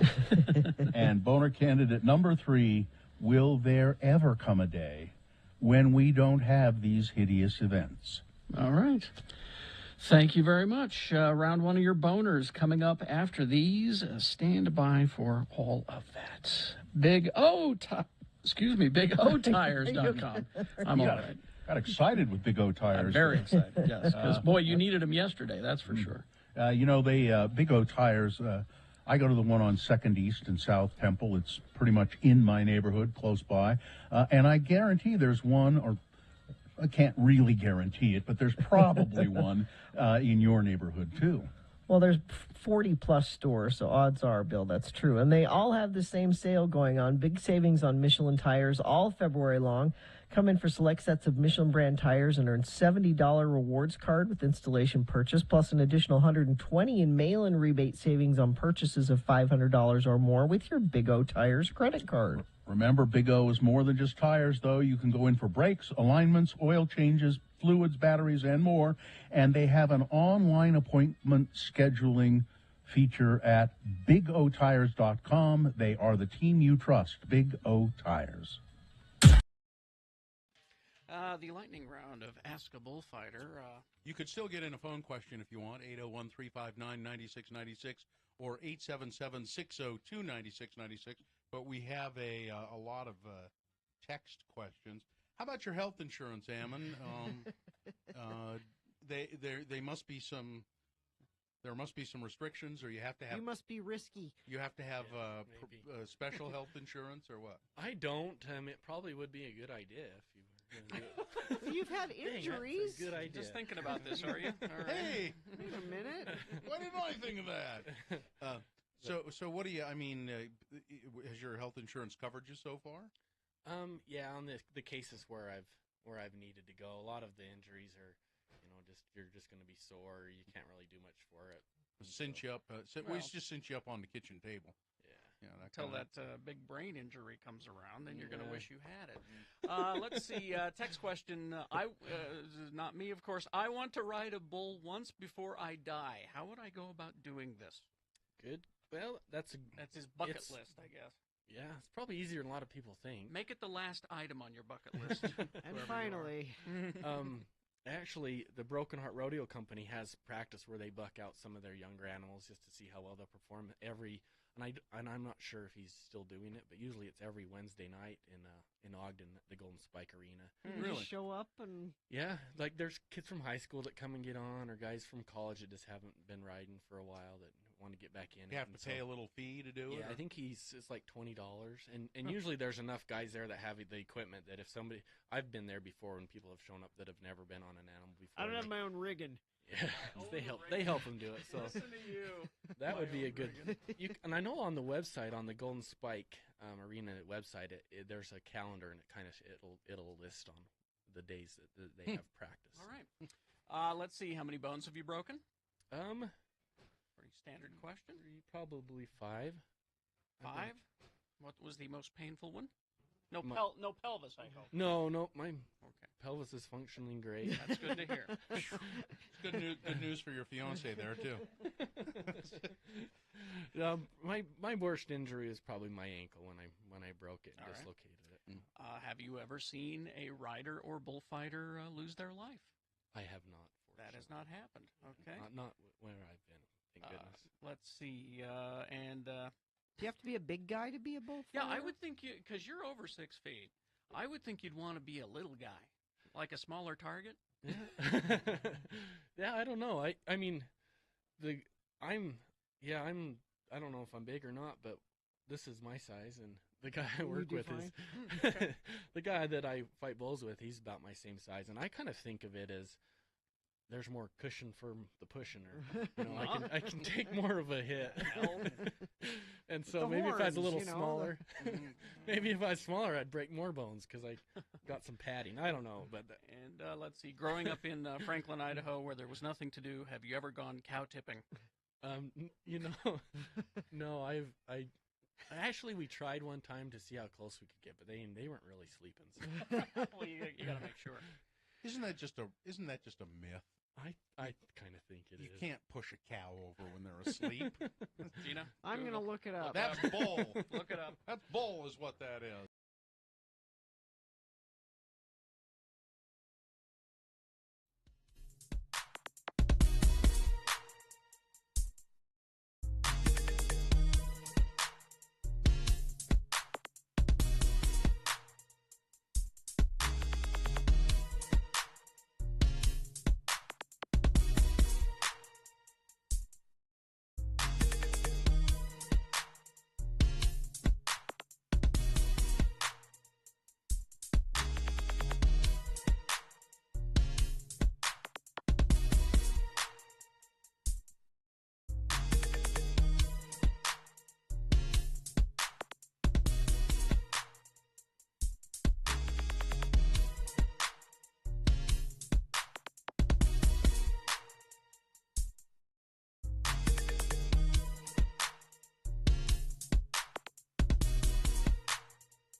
Okay, it's, let's see, 7:22 and time for round one of your boners. Here we go with 3 news stories. These will be examples of bad, stupid, funny human behavior. And you will decide with your vote of these 3 candidates which one is the worst, which one deserves to go forward to boner fight and possibly become boner of the day. Wins here, it secures a spot in Boner Dome. Round 2 happens at 8:20. We'll do this again with 3 more candidates, okay? We get both winners, send them forward, and you'll decide between those 2 at 9:20 who is boner of the day. That's when boner fight happens. All right, so here we go with round 1. We're going to give you 2 candidates now, a third here in a bit. Once you've heard all 3, you'll vote, and one of you lucky random boner voters will receive. I can't buy it, gotta win it. Radio from Hell boner t-shirt. Boner candidate number 1, never lend a teen your phone. It was a calm Saturday evening in the picturesque Baldwin Park neighborhood in Orlando. Shannon Fraser was walking her dog, and she ran into a boy on the street who said, "Hey, my phone is dead, and I can't find my family or friends. I've lost them." He said, and he was on a scooter, and he was like, "Can I please use your phone to call them?" She said immediately, she said, "Well, yes, I'll help you. You seem to be lost." nice. He looked to be about 12 years old. He had the person on speaker, and he's like, "I can't find you guys." And he said, "Do you mind if I open your maps?" So he opens up maps, and I'm watching him do this. That's the crazy part. I'm about a foot away. Well, they parted ways. She didn't think anything of it until Monday. I get alerts from my bank that my 2 Venmo transfers were approved. One was in the amount of $1,800. The other was in the amount of $2,000. Fraser says she contacted Venmo immediately and discovered that the account that her money that her money was transferred to was set up just 30 minutes before she met the boy. I feel like this is a new pickpocket, she said. Yeah. They're preying on your kindness as opposed to just stealing something from you. I don't know if there's any recourse for her or not. It seems like she may be out the money. Boner candidate number 1, never lend a teen your phone. Here's boner candidate number 2. And the winning bid for Melania's NFT is Melania. Yes, Mrs. Trump. She put out an NFT, a non-fungible token, and she put it out to auction. Well, the winning bid for her NFT appeared to come from the people who created the NFT, Motherboard. Motherboard reported on the origin of the winning bid last week. It was made 3 weeks ago in the amount of 1,800 cryptocurrency on the Solana blockchain, which is currently worth about $185,000. Records reviewed by Motherboard, along with an independent researcher, revealed that the purchase was made by an entity that had created the NFT for sale, with Melania's help. And I don't know what the NFT was. I didn't read into the story. I can't remember. They said when it went on auction, they said what it was. But, it says that Melania's NFT, which she announced in early January, was part of a 3-item package dubbed the Head of State Collection. The collection included a hat that the former First Lady had worn during the 2018 state visit to France, as well as an original watercolor. Ooh, I'll bet that was good. It's a watercolor of her wearing the hat. So in your home, when you want to, display it, you put the hat and then the painting behind it. Well, nobody was particularly interested, apparently, because the company who created it for Melania has bought it back. Boner candidate number 2. Coming up in a moment, boner candidate number 3. Will there never be an end to these hideous events? Boner candidate number 3 coming up here in a bit. 7:26 right now. What? I teased you yesterday, Gina, with this story I had about Linda Evangelista, and then I forgot to do it. Yeah, I was going to bring that up today. I've been wondering for 24 hours what's going on with Linda Evangelista. And are you searching for Pokemon? Locally owned Hostess Games has the best selection of Pokemon, Dungeons and Dragons, Magic, and more. Shop online at HostessGames.com or visit the store, 6831 South State. Curbside service is available. Now, I know Gina knows who Linda Evangelista is, but Carrie, do you know who that is? It's a model, right? Yeah. Supermodel. Yeah, Canadian supermodel. Mm-hmm. And she is now opened up, and she's talking about her fat-squeezing nightmare. The 56-year-old model shared a post on Instagram last year titled "The Truth, My Story," in which she explained how she had undergone the fat reduction procedure Cool Sculpting about 5 years ago, and it had left her, as she put it, permanently deformed. Really? She tells People magazine of dealing with the hard lumps of fatty tissue as a result of being brutally disfigured by the procedure. "I loved being up on the catwalk," Linda Evangelista said. And now I dread running into someone I know. I can't live like this anymore, in hiding and in shame. I just couldn't live in this pain any longer. I'm willing to finally speak out about it. What store is she going to that you would see her butt? Well, she noticed the bulges were growing instead of shrinking within 3 months of the treatment. I tried to fix it myself, thinking I was doing something wrong. Now, are you just assuming it was her butt, or do you know for sure? Because they do that cool sculpting on lots of parts of the body. I mean, but they're all parts that you're not exposing when you're at the store. Well, could be well, she likes to shop in her bikini, I think. That's what I hear. But she says, I have lumps where I shouldn't have lumps, and I'm disfigured. She hasn't made a public appearance since 2015. I'm not saying it's not true. But I'm wondering if she's doing that pretty girl thing where it's like something that's really bothering her and normal people wouldn't even notice. You know what I'm saying? Don't look at me, I'm hideous. Yeah, like, oh, I've got these. Well, I need photos. I'd be willing to bet that whatever it is, if you saw her at the store, you wouldn't notice anything. I need photos before I. Yeah. And AMC, you know, that's a movie show place. They show the movies in their show house there. I guess people like their popcorn because AMC is going to be selling popcorn outside of the movie theater. You'll be able to buy it at stores. They announced last week they had hired a veteran consumer products executive to try to ramp up business selling popcorn at retail stores, not just in theaters. I think the Larry Miller theaters here. Megaplexes? The Megaplex. I think they've already done that or been doing that. Yeah, I know that I'm pretty sure you can just go into a Megaplex and you don't want to see a movie, but you just want some popcorn. Well, you can do that with any theater. I think you can go buy popcorn. Now it makes me want movie popcorn.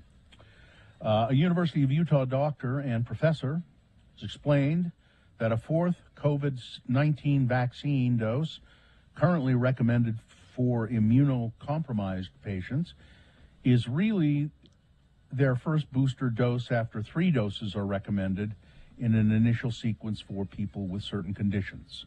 So Dr. Hannah Imlay with the University of Utah Health said that 4th dose will put immunocompromised people at similar vaccine response to someone who has had 2 doses and 1 booster. Imlay, who was an assistant professor of infectious diseases at the U School of Medicine, explained that the 2-dose mRNA vaccine regimen did not work as well on people who are immunocompromised. And there are all kinds of conditions that can affect your immune system. Dr. Cobble sent me a note yesterday and said, I think we're all immunocompromised. Let's get the 4th booster. I'll bet you that pretty much will be the case coming up soon. And I'm going to test it out here in the next week. I'm going to go to a pharmacy and say, I'd like a booster shot. And they'll say, well, what's your, they'll look up my record, I'm sure, and they'll say, well, you've had a booster shot. And I said, yeah, but not since October. And I'd like another one. I'm immunocompromised. And they'll say, how are you immunocompromised? No, they won't. They won't ask. You don't think they'll even ask? Because if they do, you know what I'll say? If they say, how are you immunocompromised? And I'll say, I don't know. I don't know? I don't know. I just know. I mean, I don't know how, but I just know. I mean, when I've gone to get mine, you fill out the sheet, and on there it asks, are you immunocompromised? And it doesn't say why, it just says yes or no. So, well, would you lie? Would you lie? What is being immunocompromised? It's a very I don't know. wide general term. I believe that I'm immunocompromised. Yeah, there you go. And isn't that enough that most of these dimwits are making their argument about, The U.S. government is going to start making masks specifically for children. That because a lot of the masks, many of the masks are too big for a child's face. Findings from a mine search in the West Desert of Utah have been sent to a lab in Salt Lake to determine if anything found at the mine is evidence of where Susan Cox Powell was left. Those findings included bones, a pair of pants that may be women's sizing and style, as well as other clothing, scraps, and trash. While it's all potential evidence of this unsolved case, Susan's family and friends are just waiting for an answer. I was pretty emotional last week, said Susan's best friend, Kiersey Hellowell. Lots of back and forth. Is it her? Is it not her? Have they found something or not? Dave Heavy D. Sparks, one of the Diesel brothers, spent the majority of the last 2 weeks running an operation to help find Susan's final resting place, searching a mine shaft in the West Desert. So it's an article of clothing, some bones, and a lot of trash. I would point out that people use those open mine shafts as garbage dumps. So we'll see. Rudy Giuliani says the January 6th committee, the congressional committee, is illegal. And it can't subpoena anybody. And they subpoenaed Rudy Giuliani, of course. Yeah, they did. Yeah. And finally, this story. Gina, I don't know how this will sit with you, but... What? Well, there's been a study, and it says attractive people... you just disproved this study. Attractive people have better immune systems and they don't get sick. They don't get sick as often as ugly people. Bill, are you complimenting me? So Is that a compliment? It can't be true, or I see you through eyes that no one else sees you. Maybe that's it. Well, there was that couple of times there was a dream there. Yeah, that's right. Thank you. Back to the Linda Evangelista story. Yes. I guess there are pictures in People magazine. Oh, I want to see. They weren't included with this story, except there was a picture of her on the cover. Okay, that's a little weird. Yeah, it's on her back, apparently. It looks like something that could be, plastic surgery could be removed, but... that's not good. Yeah. Oh, that, yeah. Yeah. So, yeah, I would be upset about that. If she just got a tattoo on that. On that lump? Yeah. What would you tattoo on? It's a big lump. A jack-o'-lantern or something. Face. Yeah, it should definitely be a face. Yeah. Some kind of face. Maybe just two dots and a little mouth, Anyway. All right. That's it. Weather, traffic. Okay, so yeah, not any wetness out there today, just sunny and 42. We're going to gradually warm up again to the low 50s, it looks like, by Saturday. Then Sunday into Monday, I know lots of folks are going out of town for the long weekend, and you might be dealing with snow on your way home. Let's see, 20% chance on Sunday, looks like a better chance on Monday for snow, so be aware of that as you're heading out. And traffic, I do have a message from a friend of the program that says accident blocking the right lane northbound Foothill at Wakara, backed up to Sunnyside. Thank you, whoever sent that one in to 33986. We appreciate it when you do that. Crash southbound Wall Avenue at 2nd Street in Ogden. It's affecting the right lane of traffic there. And that's about it. Very good commute, it looks like you have out there. Locally owned Young Automotive Group has over 8 different brands across 6 automotive and power sport dealerships. Check out variety online at youngautomotivegroup.com. Think Young, think Ogden. Here's boner candidate number 3. Will there ever come a day when we won't have these hideous events? This boner candidate consists of 2 stories, but they're the same thing. The first story, Salem, Utah, disturbing video shared with Fox 13 viewers, or for Fox 13 News, rather, shows fans using racial taunts during a high school girls basketball game in Salem on Tuesday. The Provo School District and the Nebo School District confirmed that 2 male students made monkey noises while 2 players of color shot free throws during the second half. At one point in the video, someone, probably the principal, walked over and said and pointed to the 2 guys and went, come with me, and escorted them out of the gym, which thank you for doing that. But still, that's just absolutely uncalled for. And this kind of doesn't surprise me because I grew up in Salem. It's my hometown. I still consider it my hometown. I'm on this Salem community Facebook page, and there's a lot of crazy stuff that happens on there. So it really doesn't surprise me, and I blame the parents. And here's the second story in this, will there ever come a day when these things just don't... The Bridgewater Police Department, this is New Jersey, has called for an internal affairs investigation after a video circulated on social media, and you can see it, showing officers responding to a fight at Bridgewater Commons, a mall, over the weekend. The video shows two boys fighting, one black, one white. They're having an argument. They're pointing fingers at each other. Then they begin pushing and shoving each other, a move that sends a couch sliding along the floor. Then the white kid throws the black kid down on the floor. They're fighting over some kind of an argument. And the police arrive. It's a female officer and a male officer. They grab the white teen off of the black kid. The white teen is placed onto a couch. Sit here. While the male officer tackles the black kid to the ground, straddles his back, crosses his hands to handcuff him, while the female officer appears to have his knee on, or have her knee on his back. The video shows no sign of resistance from the black kid. He's just, okay, I'll go along. It's because he's black, racially motivated. A female voice is heard on the video. The black kid is handcuffed on the ground. The white kid is just sitting on the couch. Sitting on the couch looking. He stands up at one part, and the female officer goes, sit down. But they don't because the handcuff cop him. goes to the white kid and says, just sit down here. And then they wrestle the other kid to the ground. And it, you know, in the fight, the black kid was clearly coming out second in that fight. The white kid was on top of him, wailing on him. But of course you want to handcuff the black kid. That's number 2. All right. I just went. Is there ever going to be a day when these hideous?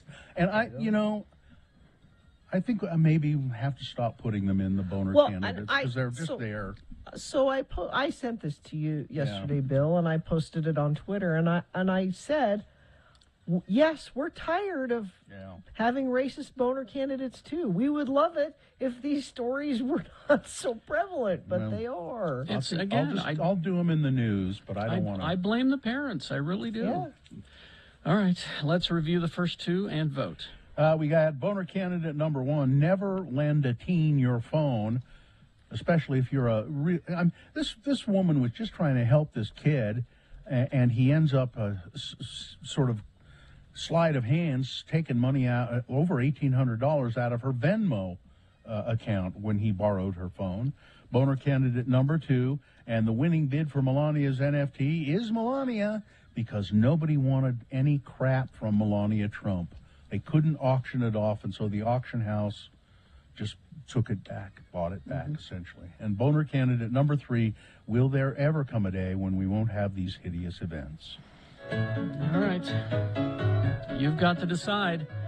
These 3 candidates, which one is the worst, which one should go forward to boner fight and possibly become boner of the day. If it wins here, it secures a spot in Boner Dome. Does not make it boner of the day yet because, well, round 2 comes up at 8:20. We'll do this again with 3 more candidates. All right? And we get another winner there. Then we'll take both of our winners, put them against each other. 9:20 this morning is when you'll decide boner of the day with your vote. Boner fight. All right, so let's focus on this round 1. Send one of these 3 forward. 1, 2, or 3. Remember your candidate number, the one that you think should win. Put that single digit in the message of a text and then text that to 33986. Or you can call the producer's booth, 877-602-9696. Use your voice to vote. Or go online, x96.com, looking for the box that says Boner Voting February 17, 2022, and vote there. All right, you have only until the end of these messages to get your vote in. Let's go. This is round 1. Now, I have a little bit of advice for people for St. Patrick's Day. Okay. I saw this online today, and it says these are clever things that you can do. I bet they're not clever. For your St. Patrick's Day shenanigans. These are clever captions you could use on Instagram, for instance. Okay.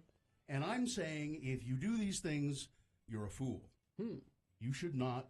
Here, St. Patrick's Day captions for friends and loved ones on your Instagram posts. So as you post your stupid Instagram drunken pictures, you should caption them with things like this. I'm not Irish, but kiss me anyway. No. Don't do that. This is clever. These are clever things that people have thought up for you because you're not clever. How about this one? Irish, you were here. No. Never. No? How about this one? Don't use that. About to get lucky. Insert shamrock and wink face emojis. No. Lucky me, I have you. No? I mean, that's just nice. Irish whiskey makes me frisky. I do like Irish whiskey. Oh, yeah. How about funny St. Patrick's Day captions for eating, drinking, and being Irish? The leprechaun made me do it. Take a picture. It'll last longer. Picture like as in picture of beer. No, boo. That is bad. The patty don't start till I walk in. That was kind of funny. It is? It made me laugh. The patty don't start till I walk in. It's a Kesher reference. The patty don't start. Okay. Ready to get shamrocked? No. No. How about, okay, cute St. Patrick's Day captions for babies and kids. Oh, okay. Okay, here we go. I'm telling you, don't use any of these. Little Miss Lucky Charm. So if you put a picture of your kid there. This is like Instagram stuff. Wee bit of trouble. My little good luck charm. Yeah. Okay, Irish blessings and proverbs to use for St. Patrick's Day. Let's try these. Maybe these. Wind at your back and road racing. May your pockets be heavy and your heart be light. May good luck pursue you each morning and night. Well, that's okay. Okay. A little wordy, but yeah. How about? Now these are all terrible. Yeah. What do you do? What are you doing for St. Patrick's Day? Nothing. I'll be in Las Vegas. Oh, that's right. Oh, that's right. Oh, crap. Oh, my. Oh, Bill, that's a horrible time to be in Vegas. You just realized that? I just realized that. Oh, no. Oh. This is now, bad. wait a minute. That's almost like being in Mexico on spring break. Yeah, this is bad. Wait a minute. It's St. Pat's is Sunday. Wait a minute. It's on Sunday, right? Yeah. So what exactly am I going to be doing on Sunday? Let me see. This is bad. Don't leave your hotel room. Yeah, don't leave the pool. Sunday, I'm going to be... I'm going to be at the Piff, the Magic Dragon show. It's on Sunday? Yeah. Well, then you might be okay if you're at... I just wouldn't be out on the street. Everybody in the audience is going to be drunk. Yep. Oh, yeah. Really, really, really drunk. Yeah. Absolutely. So you should be. Just, no, well... So you fit in. No. I wouldn't... Yeah, don't go to Vegas on St. Patrick's Day. New Year's Eve. Or New Year's. I know. I did New Year's in Las Vegas. And, oh, man. What a mess. What an absolute mess. I mean, I didn't even think about that. I just... Oh, wow. So... Well, maybe you should take one of those cute sayings with you and use it. Kiss me, I'm Irish. Yeah, no. No. So I will be sober so that I can fend them off. You would take your cudgel. I have one on my desk. I know. Take it. I will. You can beat people away from you as you go through the crowd. And I wouldn't be sober if I were you. Otherwise, you wouldn't be able to take, if you're sober, it's going to be worse. Well, I'm just afraid I won't. I'm just afraid if I'm not sober, I will get in a fight. If I'm drunk, I'll get in a fight. Stay in your pool. Yeah, don't get in a fight. Yeah, don't do that. Because my defense, I'll just be. Your defenses are down. My defenses are down, and I'll just be. I don't take that kind of crap from anybody. And then I'll get beaten up. Yeah, you're in trouble.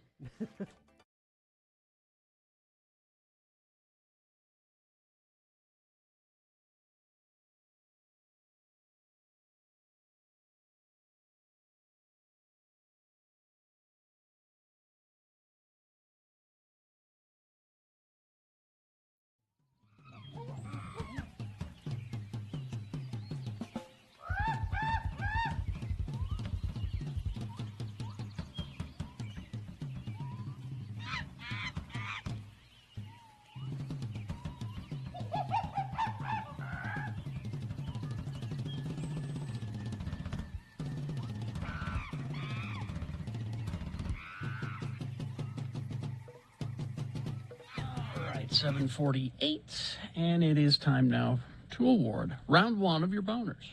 Well, we'll make that be sponsored in part by, it was so good. What? On a ciabatta, toasted ciabatta, a steak sandwich. We had lots of leftover ribeye, so my wife sliced it up, and we had some horseradish sauce. And, oh, my God, it was good.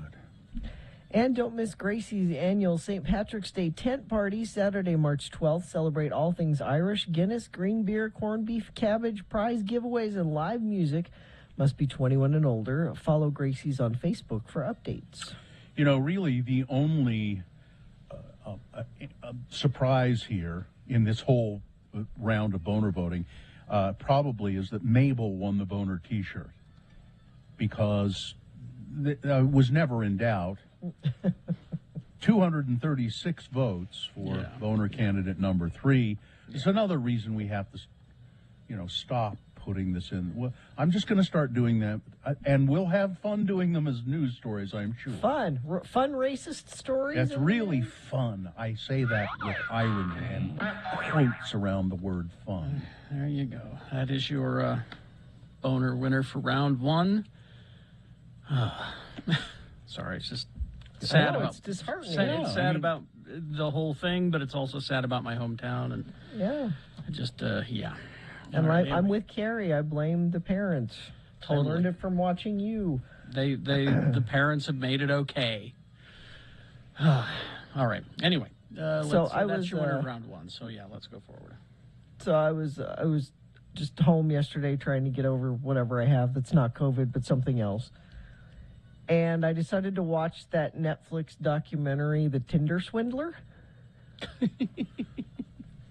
Now I keep seeing this referenced on Twitter and in the news and such, and I don't know. I have no idea what it is. I guess it's the dating app Tinder. Is that what it is? So it's exactly what it sounds like. It's this guy that has swindled many women out of millions of dollars on Tinder. Why did you want to watch that? Well, because like Carrie said, I've seen reference to it lots of places, and I thought, well, I see what this is all about. And you're watching it, and they're interviewing some of these women who are, seemingly intelligent women, and this guy portrayed himself to be the son of a diamond billionaire, like an Israeli diamond billionaire, and he had, and they said, you Googled him, and his picture would come up with this, diamond family, and he was very good at what he did. Yeah, and he would, so you're on Tinder and you swipe and you agree to meet, and this woman's like, the first time we meet, we're having coffee, and he says, I'm leaving in a little while to go to Brussels. Do you want to come with me on a private jet? Well, wow, yeah, that sounds cool. And she'd get on the private jet with him, and he, and then there's a Rolls Royce waiting to pick him up when they get there. So for real. Yeah. Oh, okay. But then, like a couple weeks later, she starts getting messages going, this diamond business is scary stuff, and here's a picture of me getting beaten up by these people who are out to get me, and I can't use my credit cards because my name's on them, and they'll track me that way. So can you give me your credit card? And as I'm watching this, your first thought is, well, I would never do that. That's stupid that you would give this guy your credit card.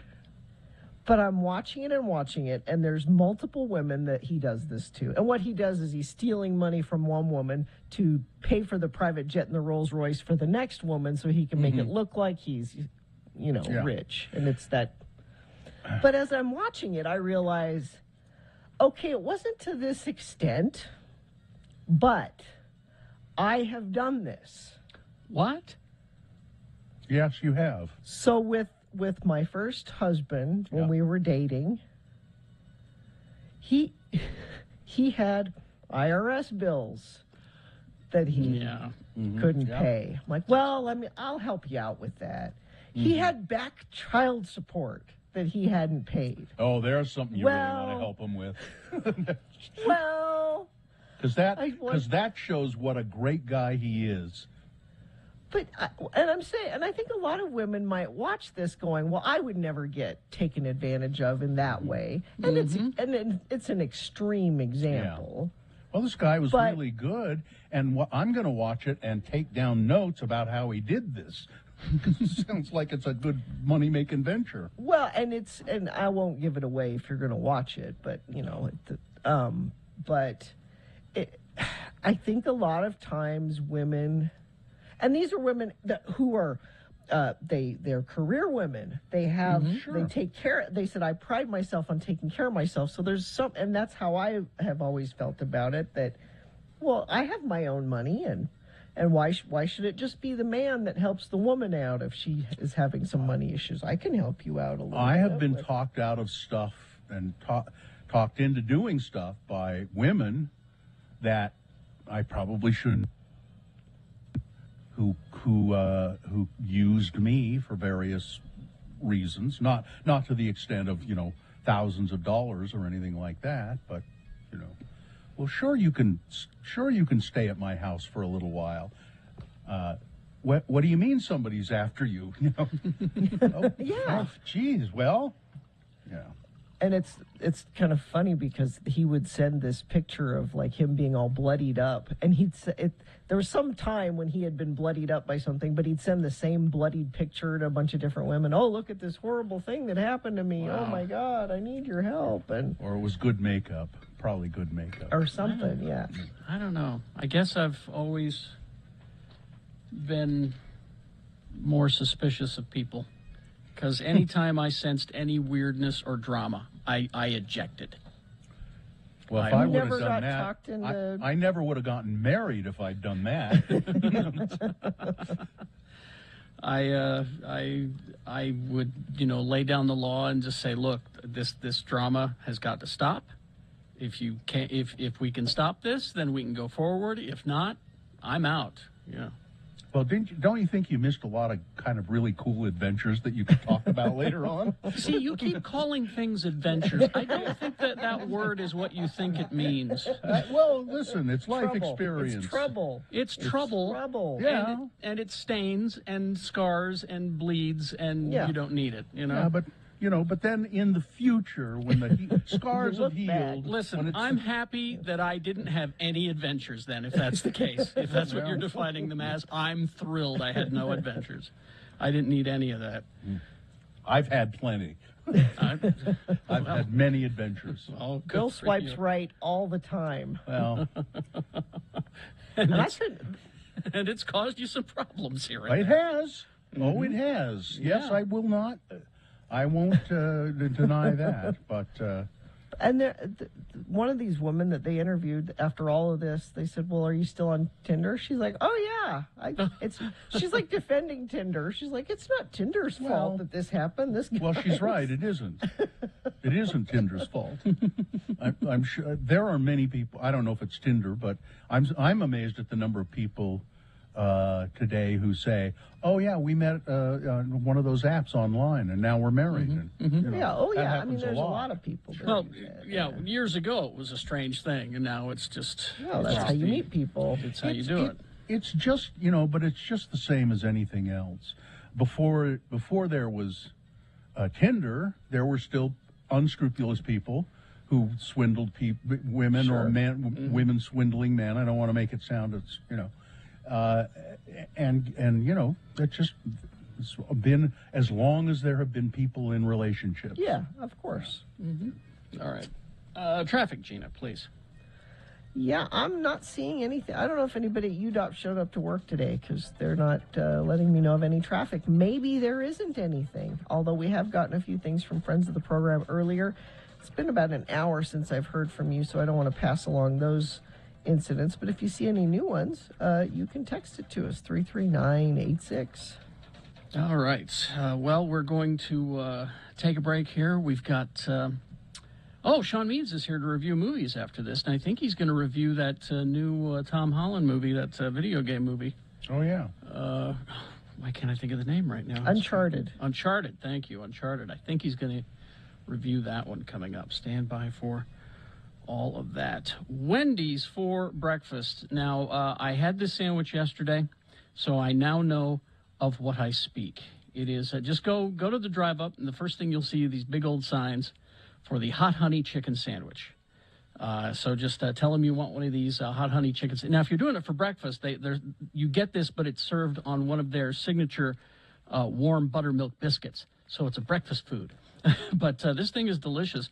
It's the bold new hot honey sauce drizzled over the spicy chicken filet, a healthy portion of applewood smoked bacon, Then they add on the cheese, the pepper jack cheese to top it off. And this is the thing that makes the sandwich. They stack it with tangy, crunchy dill chips.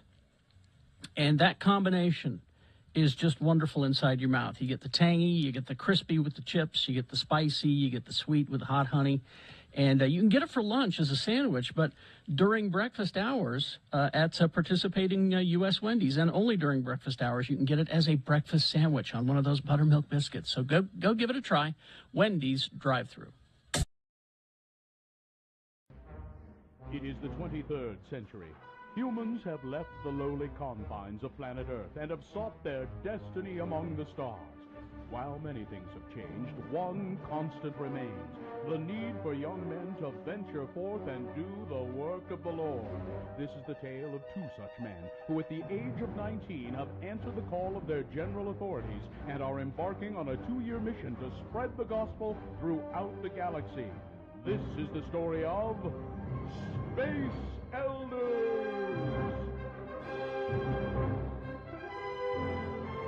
We join our elders as they pursue leads given them by Zone Leader Hansen. This episode finds elders Christiansen and Jensen trying to catch up to a rather well-known starship. Captain, scanners show 2 small one-man craft closing fast. Captain, they're hailing us. Analysis, Mr. Spock. Readings coming in now, sir. 2 single-occupant warp-capable 10-speed bikes. Spock, enough with the details. Who are they? There is a 99.7% probability they are LDS missionaries. Mr. Sulu, go to red alert. Evasive maneuvers. Arm photon torpedoes. Aye, Captain. No good, Captain. They're still closing in on us. Mr. Sulu, ready phasers? Phasers ready, sir. Damn it, Tim. Don't you think that Starfleet would disapprove of you blasting away at unarmed missionaries? As much as I hate to agree with the so-called doctor, I believe his logic is sound on this matter. Don't bite me, you pointy-eared half-breed. Bones, that's enough. Report, Mr. Sulu. While you and the others were bickering about our strategy, we were boarded by the missionaries. Mr. Sulu, where are they now? Turbo lift number 7 en route to the bridge. Hi, my name is Elder Christiansen, and this is my companion, Elder Jensen. We represent the Church of Jesus Christ of Latter-day Saints. You know, the Mormons. We're here to ask you if you've ever heard of our church, and if so, would you like to know more?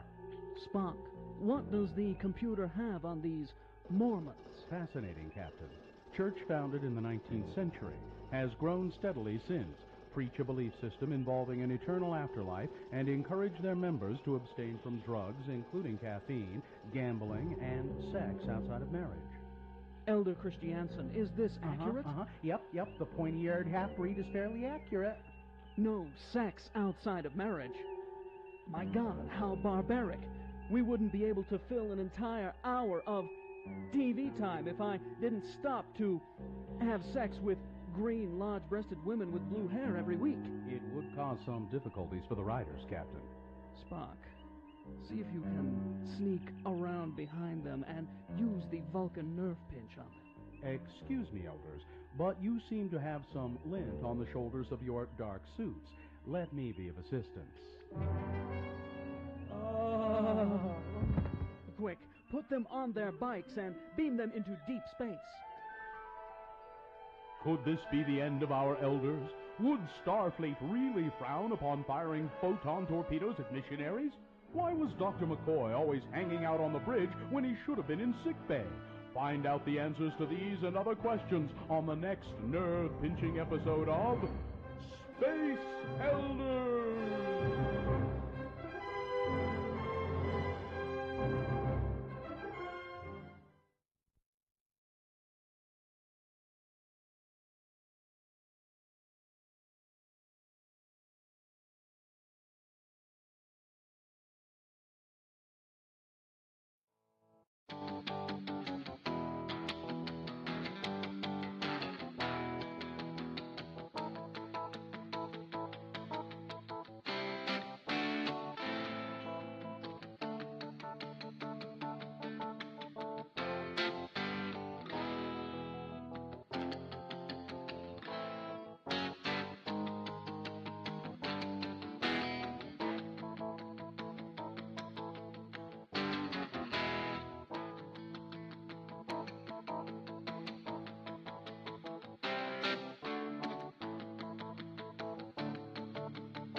sponsor?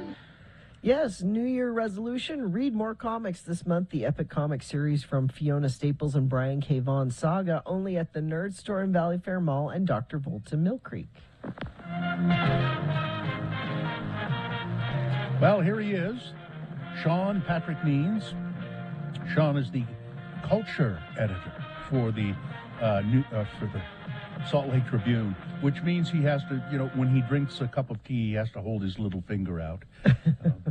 Sean also writes reviews of movies, and you can read his stuff in the Salt Lake Tribune, of course, and you can all find it at moviecricket.net.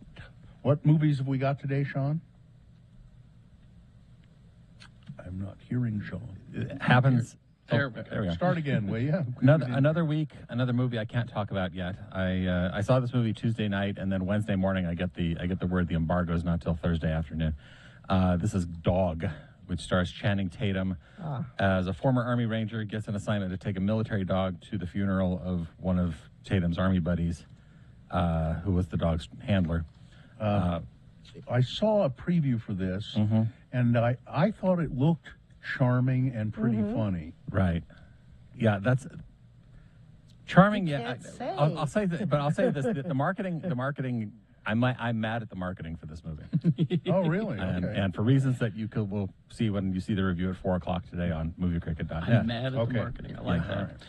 Right. That's not the first time that's happened, by the way. No, movies get mismarketed sometimes. Yes. Yes. All right, so the worst person in the world. Yes. This is from Norway. This is a double Oscar nominee. Got nominated for international and for adapted screenplay.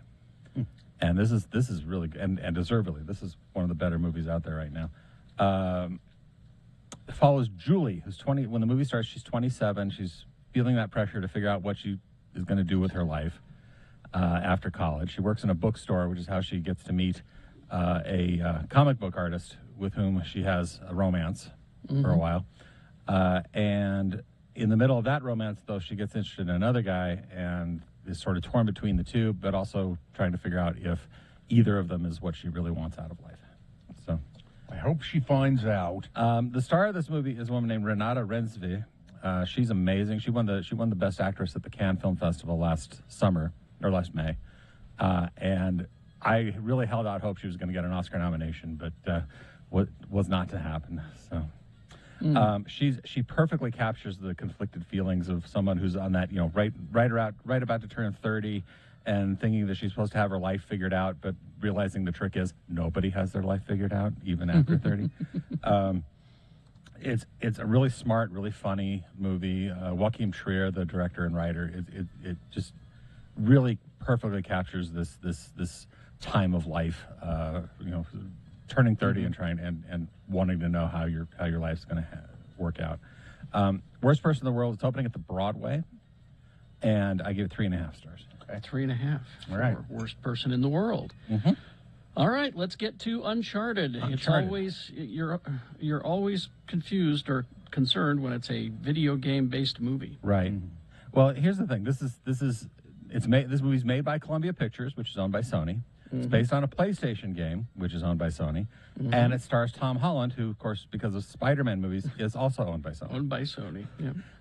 And I think the only audience for this movie is the Sony shareholders meeting. Frankly, this is really the poster child for generic corporate product. You didn't like this. I'm surprised they didn't have people showing how to work a Walkman. That's the... Okay. So Tom Holland plays Nathan Drake, who's a bartender and pickpocket, and in the prologue, we see he and his brother dreaming about exploring the world and finding adventure. So now Nathan meets Sully, played by Mark Wahlberg. He's a treasure hunter. He's shady, not to be trusted, you know the drill. Sure. And Sully says he knows where Nathan's brother is and can find him if Nathan helps him get his hands on this particular gold artifact.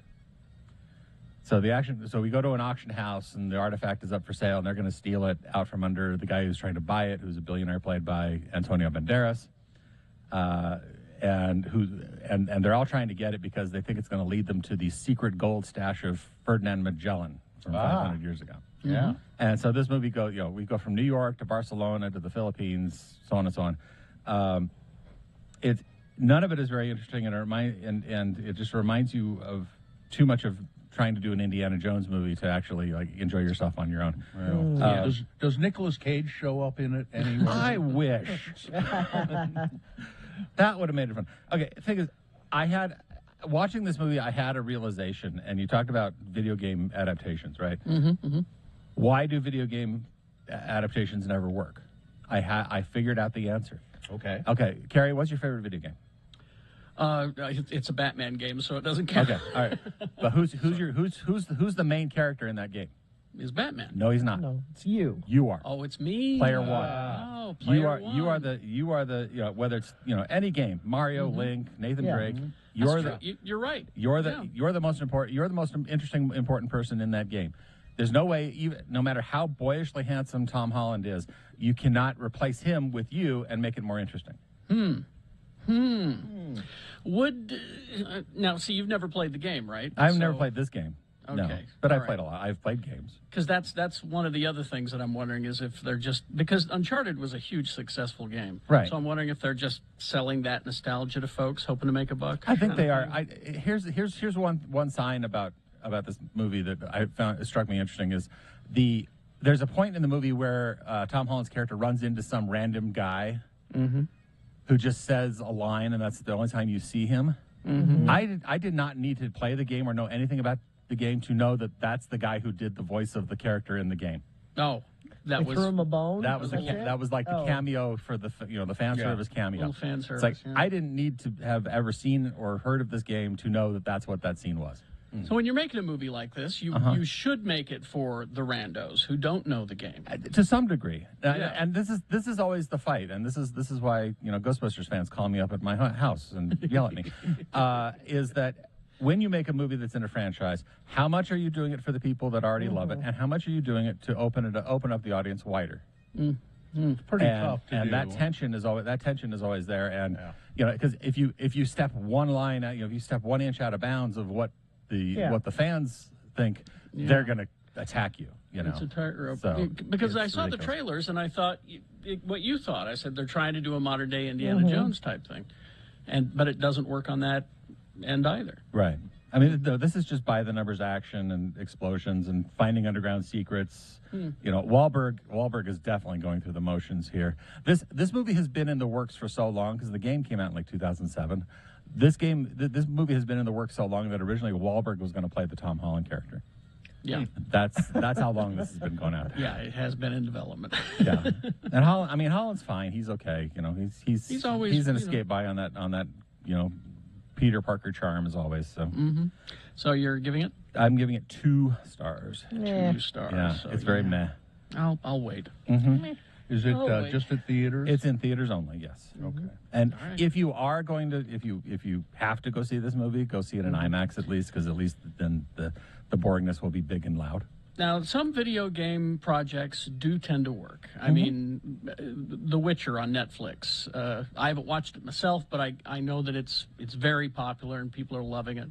And I can't think that it's everybody who's played the game is watching that show. Right.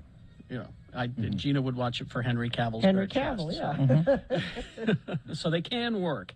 And that Sonic movie was very popular, even though it wasn't very good. It was, they're doing another one. They're going to do a third one. They've already said they're going to do a third one. Yeah, so I guess they can work, but not for everybody. All right, well, thank you, Sean. What do we got next week? Next week we got Cyrano. Finally. Oh, good. This is the classic French romance, but instead of a guy with a big nose, you've got Peter Dinklage. I'm very curious about this.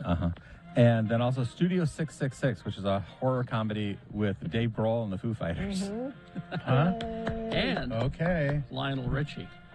Oh, boy. Well, we know who the bad guy is then, don't we? All right. Thank you, Sean. Traffic, Gina. Bad accident northbound I-15 approaching Pleasant Grove exit in Utah County. Cars facing sideways, blocking 2 left lanes. Other vehicles are on the left shoulder. That's causing some major slowage, so much so I've heard from several friends of the program that's affecting. So sorry about that, but thank you for texting into us at 33986. Locally owned Young Automotive Group has over 8 different brands across 6 automotive and power sport dealerships. Check out the variety online at youngautomotivegroup.com. Think young, think Layton. All right, here we go. Boners round 2. These are the candidates you'll consider. Boner candidate number 1. You know, maybe you get treated that way because you are a piece of crap. Boner candidate number 2. I was trying to find an opportunity to share my thoughts on COVID. And boner candidate number 3. You going to get any payback money from those celebrities, huh? All right. Boners round 2 coming up after these. Stand by. Wendy's for breakfast. So I just received a text that says, please stop talking about delicious food. I'm fasting this morning because I have a procedure. Well, the hot honey chicken sandwich. Let me just tell you about this thing I had yesterday. It's just, it's terrific. Bold new hot honey sauce that Wendy's has got. They drizzle it over the spicy chicken filet. Now, you can get it 3 different ways. You can get it extra spicy. You can get it so it's not breaded. It's grilled. And then there's the home style, which is the regular version of it. That's what I had. So then they add applewood smoked bacon. Then they add melty pepper jack cheese. And the best part, a stack of tangy, crunchy dill chips. So you get all the textures and all the flavors happening in your mouth at once. The crispy, the tangy, the sweet and the spicy, all happening. And now I had the lunch version of it. I had the sandwich version of it. You can get it for breakfast this morning as well on your way to work. They will serve it on one of their warm buttermilk biscuits. So there you go. That's the way to do it. Hit the drive-thru at Wendy's on your way. The hot honey chicken biscuit is available only during breakfast hours. Wendy's. I will read it to you. It looks to be typewritten. Yes. Wow. Typewritten, actual letter dated the 9th of October. Nice. Mm-hmm. You're a lucky girl. Don't you wish you got more letters? Oh, you bet. Actual letters? I sure do. The only thing that could make that Email better... doesn't sound like this. The only thing that could make that better is if that had been handwritten. That's true. Oh, that would have been really special. Gina, I would ask you to think about a time before cell phones, blogs, Facebooks, and Twittering. Back a time when people actually wrote letters. A simpler time. Yeah. We raised our kids in the physical world. Yeah. We threw our money away on frivolously silly things. We pursued tangible hobbies, or at least had fun playing. We traveled where we wanted to, when we wanted to. The world was ours for the taking. And we had meaningful conversations with people who were important to us, either face-to-face or on the telephone. Is this from your first boyfriend? No. Those people, if they judged us at all, were polite enough to do so in a way that led to improvement. Okay. What has changed? Nothing, of course, but the perception is now that we have to record or display every aspect of our lives and activities and do it as quickly as possible. Twitter. Does it really matter if you learn that someone took our kids to the park last Tuesday? No. Are a million meaningless opinions any better than a few well-considered ones? No. Must you change your life to fit into the false standard propagated by people you don't even know? No. Of course not. The most dangerous trap to fall into is trying to be someone you're not, for whatever reason. For the love of all things irrational, Gina, just be yourself. It's what makes life worth living. Stop twittering. Sincerely, Martin Noonzert. P.S. Your bio on the X96 website is not up to date. As I like to say, any clod can have the facts, but having an opinion is an art. I guess I need to update my bio. You know, you should scan that letter and put it on our website. Yeah. I should blog and Twitter about this letter. Tweet. A blog and Twitter. Tweet. I'm sorry. Mm-hmm. If you use Twitter, you tweet. You tweet. Why can't I Twitter it? That's something that you should do in the privacy of your own bedroom. Okay. It's true. When your husband's out of town. Some more letters. I want more actual letters sent through the mail. Well, give your address.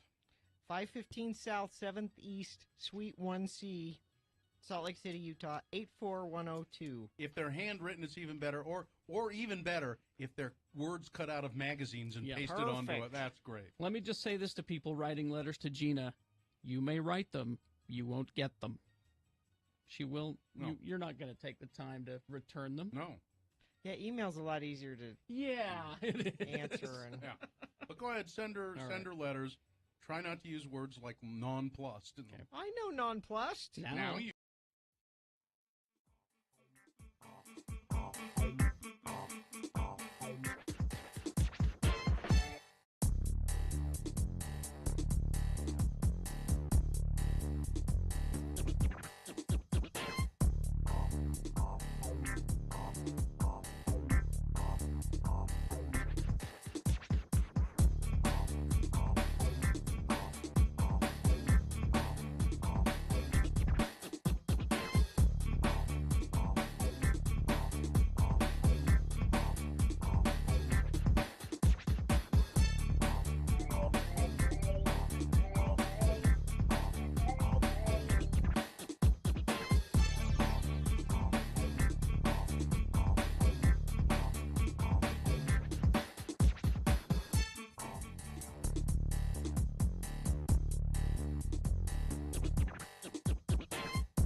Okay, it is 8:21. Let's get to round 2 of your boners now. These will be presenting to you 3 news stories. They are examples of bad, stupid, or funny human behavior. And you will decide with your vote of these 3 candidates which one is the worst, which one deserves to go forward to boner fight and get that chance to become boner of the day. We got a really good candidate from round 1 that it'll be going up against, so choose strategically in this round 2. We'll send them both forward, and you'll decide boner of the day with your vote at 9:20 this morning. So right now, here we go. It's round 2. We're going to do 2 candidates now, then another candidate, the third after a bit. Then we'll let you vote, and one of you lucky random boner voters will receive tickets to see Celeste Barber at Kingsbury Hall August 8th, 2022. Tickets go on sale Friday, February 18th, but we have tickets for you for a random boner voter. Boner candidate number 1. Maybe you get treated like a piece of crap because you are a piece of crap. Senator Rand Paul says that he wants to force a vote on his legislation to end mask mandates on airplanes because he's tired of being treated like a piece of crap as a passenger. And he said, that's what he said, quote, I'm tired of being treated like a piece of crap. And he wants to eat his peanuts in peace. It's a joke, he said. It's theater, and there's no reason to be wearing them on the planes. He said, we are just punishing ourselves, and I, for one, I am tired of paying the airlines to be treated like crap when I get on the plane. He's making these comments on Newsmax, so he's really throwing out red meat for his... Oh, absolutely. Rand Paul, who claims to be a physician and is a senior member of the Senate Health, Education, Labor Committee, said he wants to be treated like a paying customer. And I want them to bring me at least a glass of water and peanuts. And I don't want somebody jammering at me to put my mask on in between my peanuts. You know, Rand, I think maybe they treat you like a piece of crap because you are a piece of crap. And his son was charged with assaulting a flight attendant. Oh, I didn't know that. Which is another reason that Rand is against this no-fly list for people who are unruly on planes. When did that happen? That had nothing to do with COVID. No. This was like 10 years ago or something. Yeah. But, again, I learned it from watching you. I go back to the parenting. Yeah. Well, and it's just, World War II vets have to be just losing their minds when they see what babies this generation has become. When you think of all the sacrifice that happened in World War II, you know, could you not buy nylons, chocolate, and they agreed. They said save yes. your tinfoil. Yeah, save your tinfoil. These were minor things, and the nation went, yeah, we'll do that. We'll help. But now we want you to wear a piece of cloth. It's not a big deal. You're a baby. Here's boner candidate number 2. Listen, I was trying to find an opportunity to share my thoughts on COVID. A man on a flight from Salt Lake City to Portland faces a federal charge of trying to open an emergency exit during the flight. Michael Brandon DeMar, charged on Saturday in Oregon's federal court with interfering with a flight crew. Mr. DeMar was on Delta Flight 1580 when witnesses say he removed the plastic covering of the emergency exit handle and pulled on the handle with his full body weight. A flight attendant told Mr. DeMar to stop touching the handle, and he complied. Mr. DeMar was then taken to the back of the plane where he was seated and physically restrained. 4 passengers were asked to keep an eye on Mr. DeMar. There were no reports that DeMar appeared to be intoxicated or under the influence of drugs. When the plane landed in Portland, police took DeMar into custody. Charging documents say he admitted to grabbing the handle of the emergency exit, quote, so other passengers would video him, thereby giving him the opportunity to share his thoughts on COVID-19 vaccines. Mr. DeMar is currently on probation in Oregon for a previous DUI conviction. And this is why we need a no-fly list for people like this. And I would say, picture this happening. Someone who's pro-mask and pro-vaccine doing this.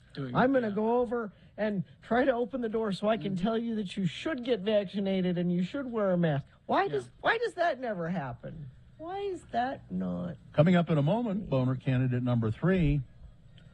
Are we going to get any payback money from those celebrities? All right. Boner candidate number 3 for round 3 coming up here in a bit. Follow a baby whale on a magical journey to discover the incredible world of ocean currents. Meet curious creatures along the way. See how the ocean nurtures all life on Earth. Opening February 18th at Clark Planetarium. I don't know if we mentioned this earlier. We might have. Ian MacDonald has died. He was a multi-instrumentalist, songwriter who worked with the band King Crimson. He died last week, yeah. Yeah. Did we? I don't know if we talked about it, but we just briefly mentioned it because he helped propel the progressive rock movement of the 60s and 70s, and then he went on to help found the immensely popular group, and this is just so odd, doing this work with King Crimson, and then being a founding member of the band Foreigner. I just don't. He died February 9th at his home in New York.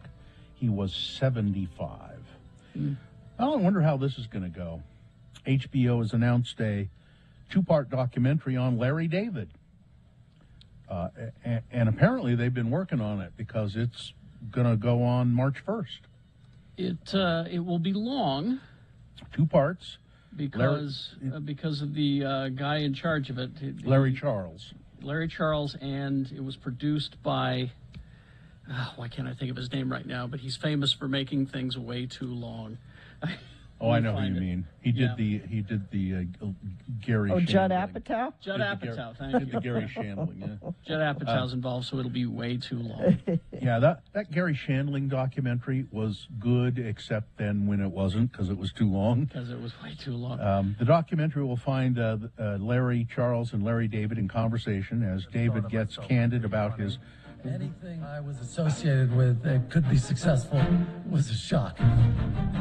25 years old, I didn't know what I wanted to do. Well, what do you do when you're talking and people are laughing? Yeah, you do comedy. So I thought, why not me? That's a big thought. Maybe I didn't put that exactly the right way. Why not me? The 2 parts of it will be, number 1, the American Jew boy, and then second part, the Jewish fountainhead. It'll air on HBO and stream on HBO Max. And there's a Beavis and Butthead movie. We've known about it, but it will be coming this year, they say. The project was...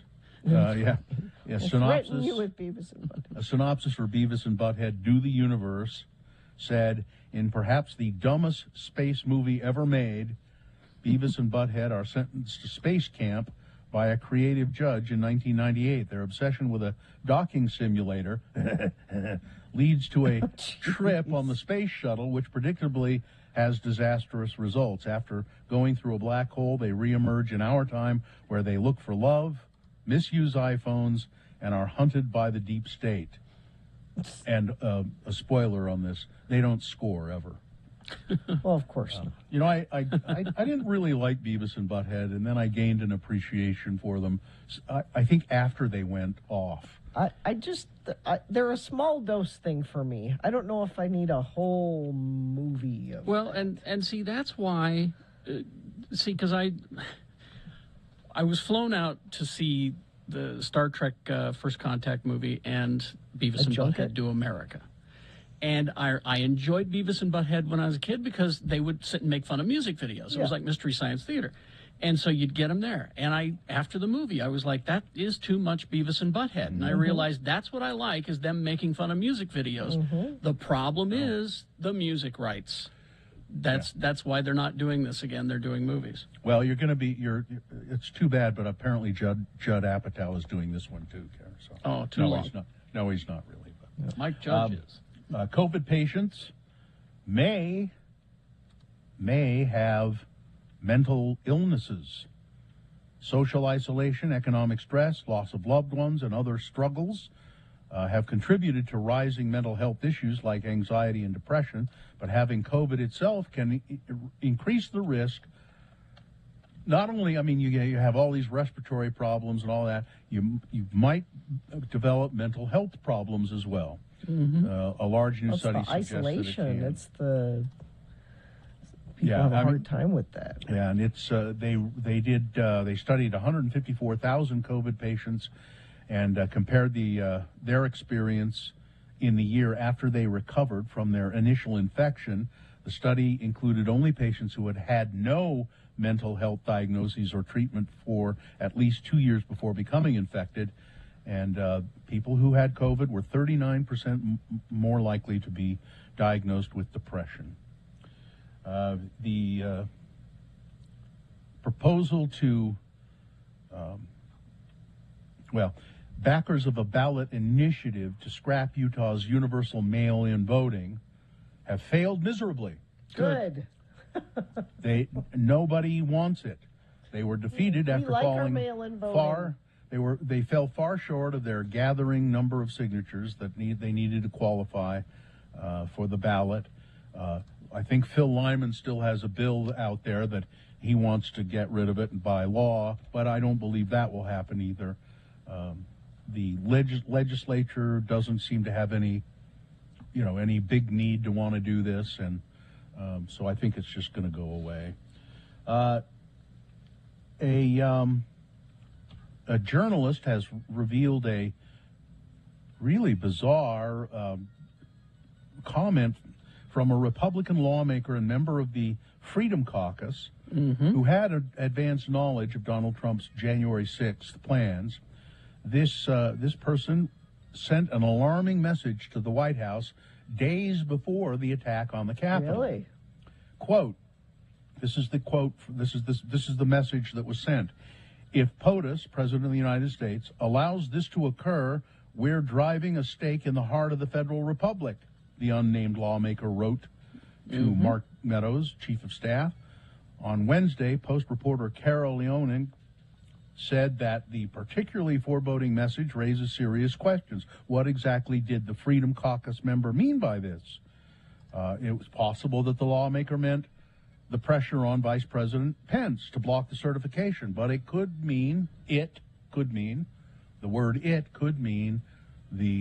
planned riot and breach of the Capitol. So, and in those texts, it may have been Rick Perry that came up with the idea for the fake electors. Because Rick Perry threw it out there to Mark Meadows, saying, here's a bold take, but what if? There's a new LaCroix flavor hitting retailers in March. How can you tell? It's cherry blossom. That's what I was going to say. Cherry blossom. Well, what would cherry blossom taste like? Well, you won't find out if you drink LaCroix. Because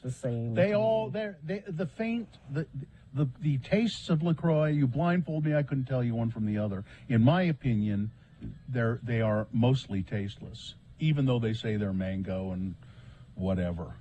So, but what would cherry blossom taste like? A tree. Well, you won't find out if you drink LaCroix. All right, that's it. All right, sports, weather, traffic. Well, the United States men's bobsled team successfully funded their trek to the Winter Olympics, and it all came with the help of stripping down. They needed to raise $70,000 in order to fund their trip, which is not funded by the U.S. government. They came up with the idea to shoot a naked calendar called It's not naked. They're not naked. It's called the Bob Spread calendar. They're not naked.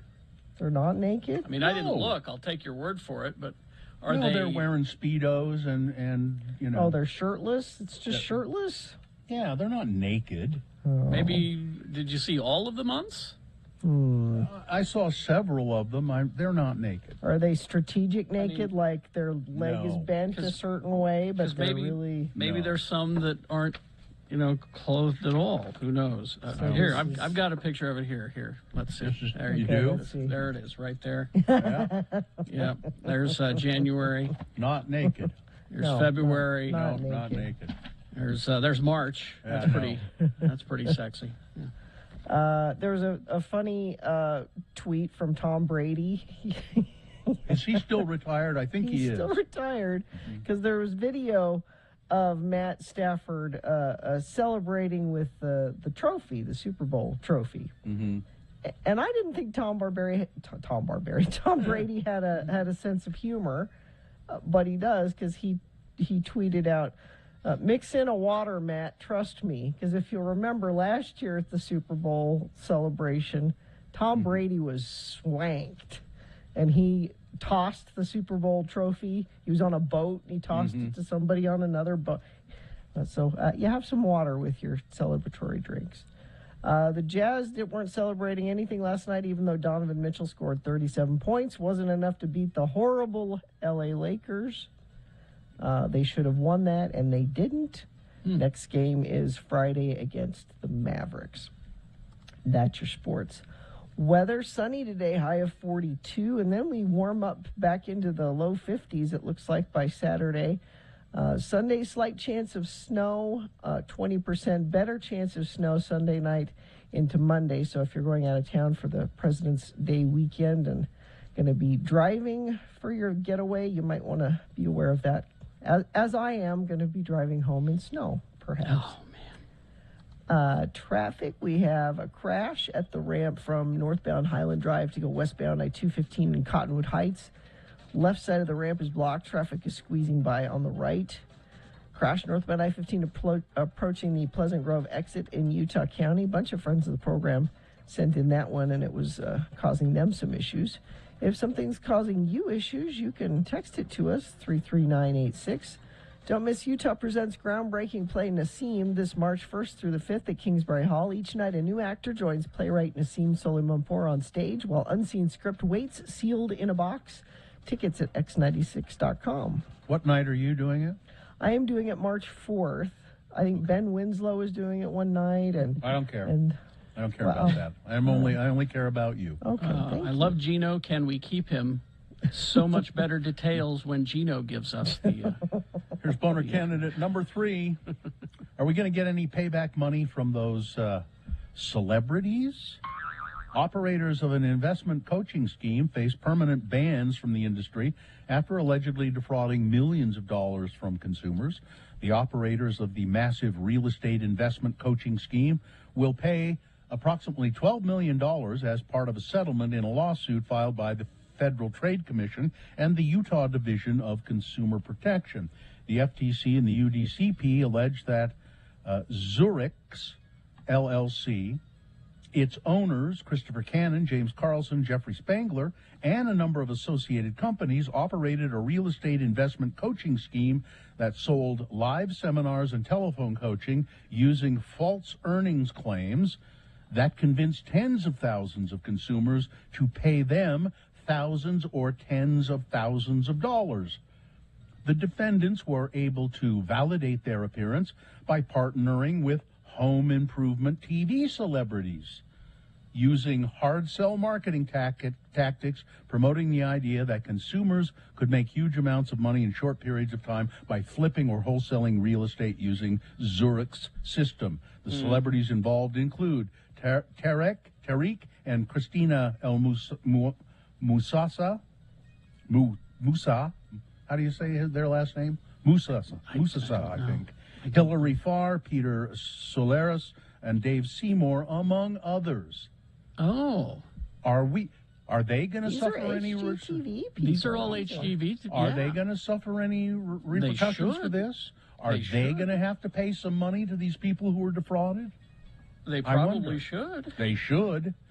That's boner candidate number 3. All right, there you go. Let's review the first 2 and vote. Boner candidate number 1. Maybe you get treated like a piece of crap, Rand Paul, because, you are a piece of crap. Rand Paul, I'm tired of being treated like a piece of crap on airplanes. I want an end to these mask mandates. Boner candidate number 2. I was trying to find an opportunity to share my thoughts on COVID, said the dumbass on the Delta flight who went and tried to open the emergency door. He said he did it because he wanted people to videotape him telling everybody why he didn't wear a mask and about COVID. And boner candidate number 3, I wonder if we're going to get any payback money from those celebrities. That Tarek and Christina, those two do pretty well, I know. So, yeah, they do. There you go.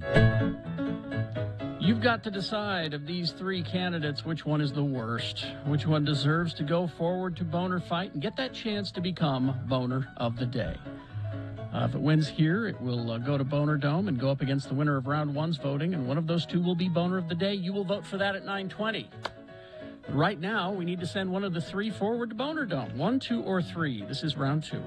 Remember your candidate number, the one that you think should win. Put that single digit in the message of a text, and then text that to 33986.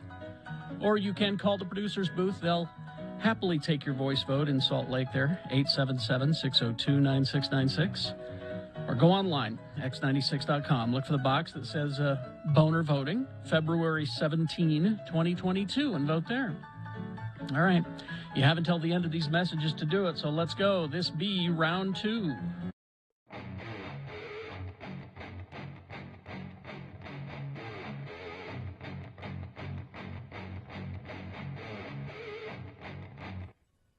So my daughter yesterday came downstairs and she said, I took a personality test and I am the rarest personality type in the world. Which is what?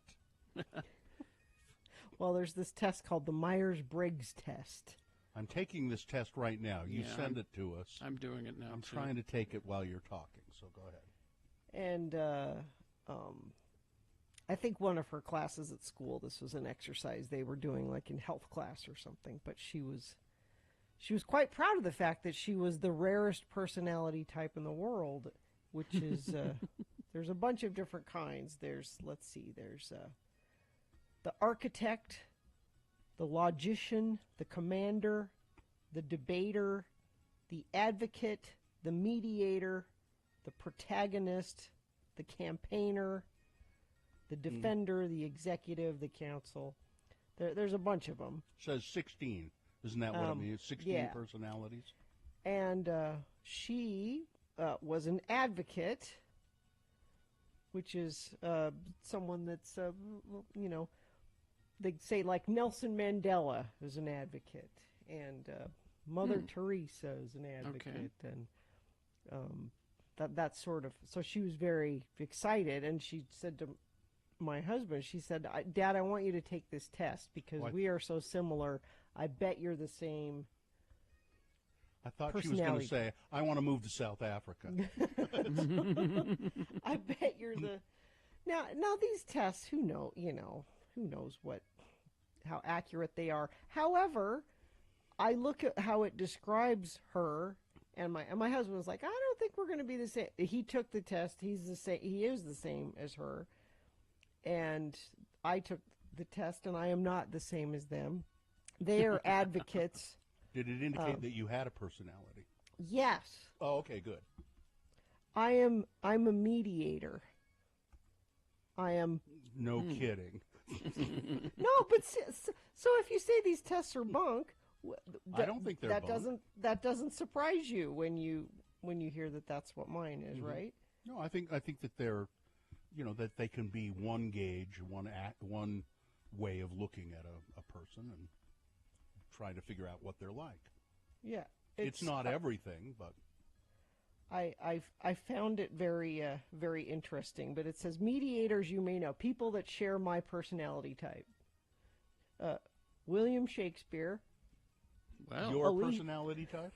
Mine. Yours, okay. Alicia Keys, Bjork. Yeah. Mm-hmm. Bjork. Tom Hiddleston. I don't know why. Tom Hiddleston? Yeah, I don't know why. Okay. But the last one they say, the mediators you may know, famous people that share your personality type. Julia Roberts. Julia Roberts. So this is why I want you guys to take the test. I wish you would sent this early enough. We could. Yeah, this is taking a while. I'm trying to get through it here, and I can't. I'm not going to be able to get through it. I think there's like 30 questions. Maybe you guys can take it, and we've got time before the end of the show. We can revisit it. Okay, I'm going to stop taking it right now because I can't focus on. Can you focus on two things at once? Is that a question? Yeah, Yeah. I disagree. You have got detailed education or career development plans stretching several years into the future. Well, hell no. You rarely dwell on your regrets. No, I dwell on my regrets constantly, so that would be disagree? All right, okay. You become bored or lose interest when the discussion gets highly... what are we talking about? Huh? Yeah. Okay, well, you guys keep taking this during the commercials, and then maybe we have some space later in the show, I think, where we can get your results. And if people want, I'll tweet out this test if you want to take the test too. I found it to be very accurate. You usually postpone finalizing decisions for as long as possible. Well, let's not do this. Let's not. Let's not do this. Let's not do this now. Let's do it sometime later. Okay. All right. Well, okay. Does that sound like a plan? All right. We'll take it off. I'm the mediating air. this. I'm helping us through this. We'll see. All right.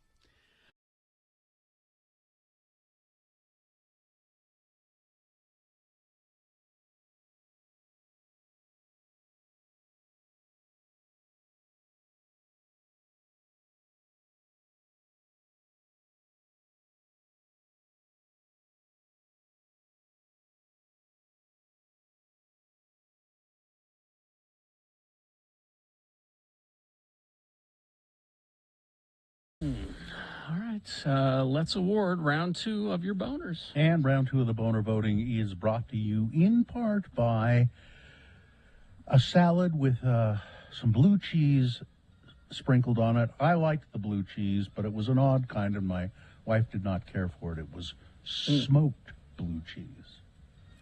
And don't miss Gracie's annual St. Patrick's Day tent party, Saturday, March 12th. Celebrate all things Irish, Guinness, green beer, corned beef, cabbage, prize giveaways, and live music.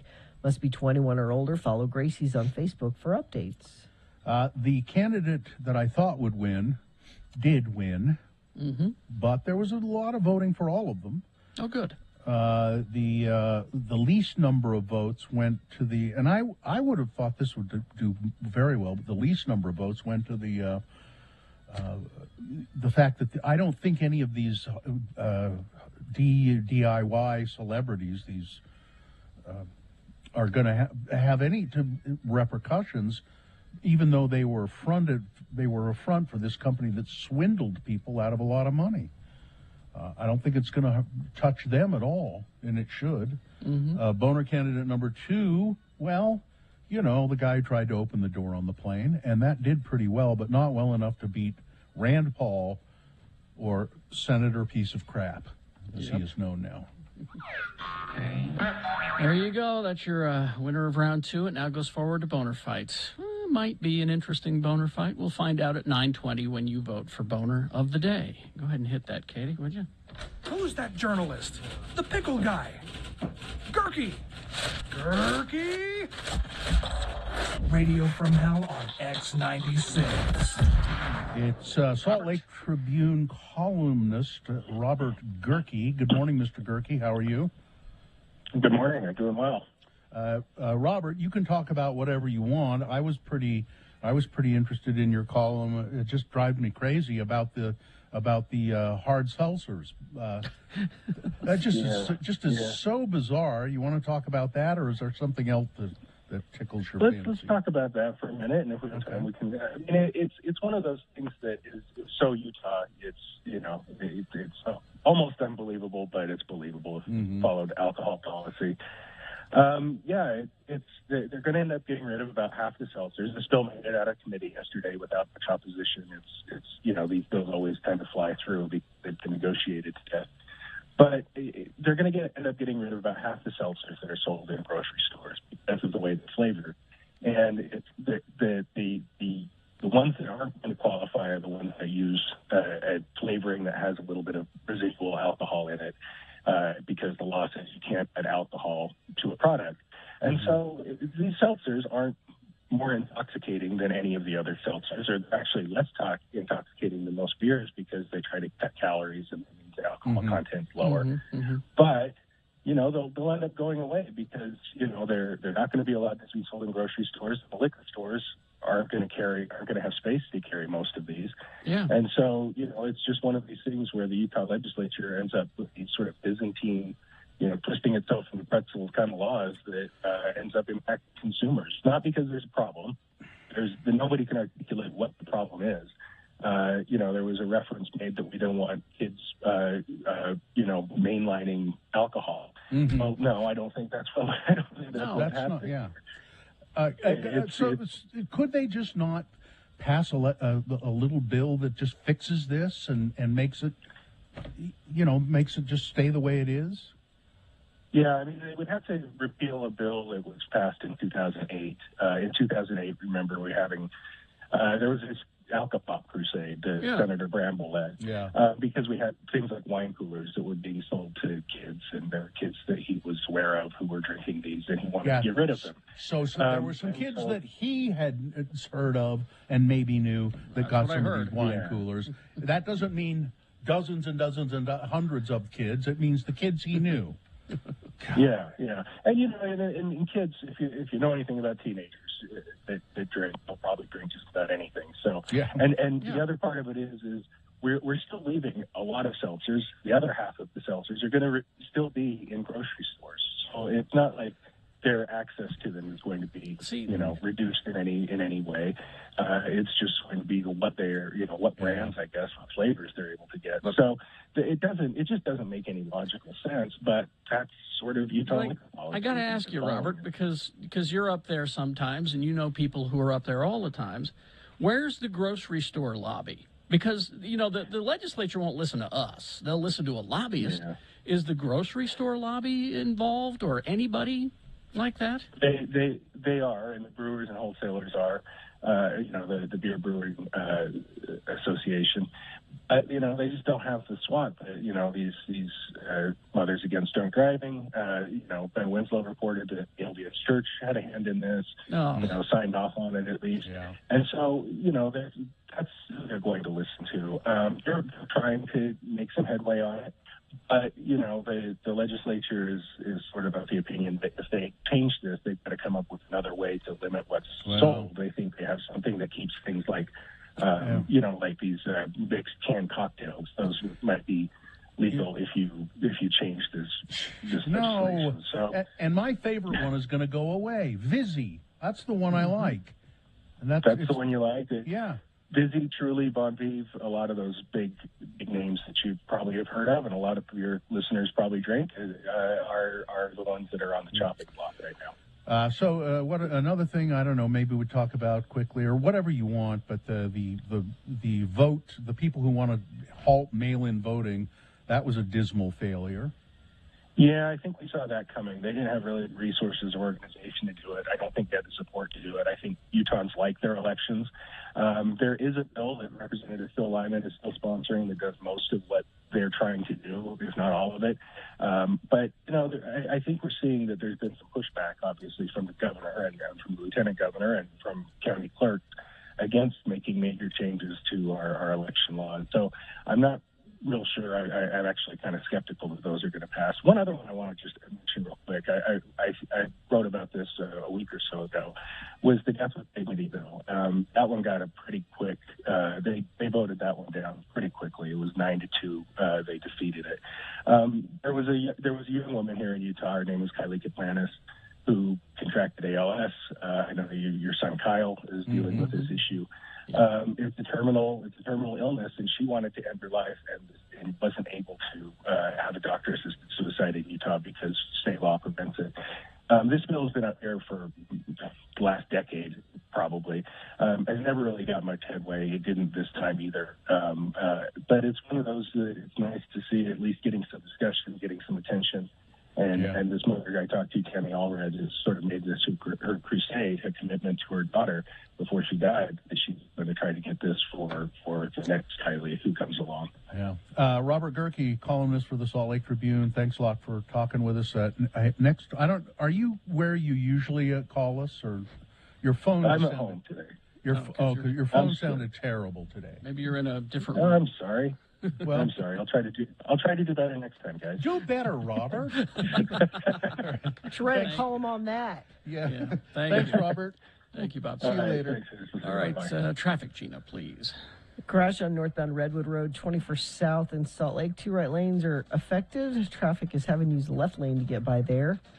Crash at the on-ramp northbound Highland Drive to go westbound I-215 in Cottonwood Heights. Left side of the ramp is blocked. Traffic is squeezing by on the right. Crash northbound I-15 8 north in Orem. Left lane affected there. And let me check our message stream, see if friends of the program have texted in anything. Nope, looks like that's it. But if you see something, you can always text it to us, 33986. All right, we're going to take a break. We'll be back. We do have Boner Fight coming up in the 9 o'clock hour. Stay tuned for all of that. BigOTires.com. You know, I just realized that the O, it says Big O, and it's the shape of a tire. Big O. You just now O. figured that out? Yeah. Just now. If you go to the Big O Tires website, that's BigOTires.com, you can schedule the kind of service you want online, which is really cool. I just went to the website. You can select your service: wheel alignment, oil change, tire rotation, brake inspection, or if you want to buy tires, you click on that box, and then you click again, and it'll tell you the times that are available at your local Big O Tire store. That's really a good deal, I think. Really nice. You can look at getting those Michelin tires that are on sale all February long. Select sets, you can earn $70 rewards with installation purchase, plus an additional $120 in a mail-in rebate on purchases of $500 or more. And you should use your Big O Tires credit card for that. They're the team you trust. Find the local one near you, BigOTires.com.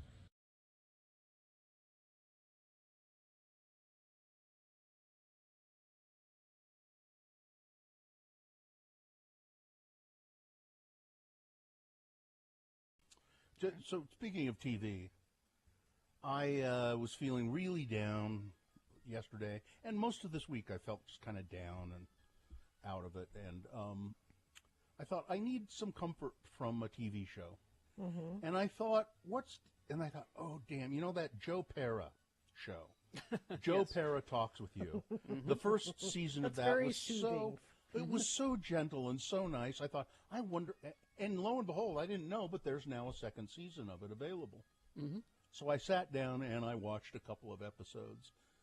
I cannot recommend this show highly enough. It's I think each episode is 15 minutes long, something like that. The first one, Joe Pera talks with you about beans, and he builds a bean arch. A bean arch?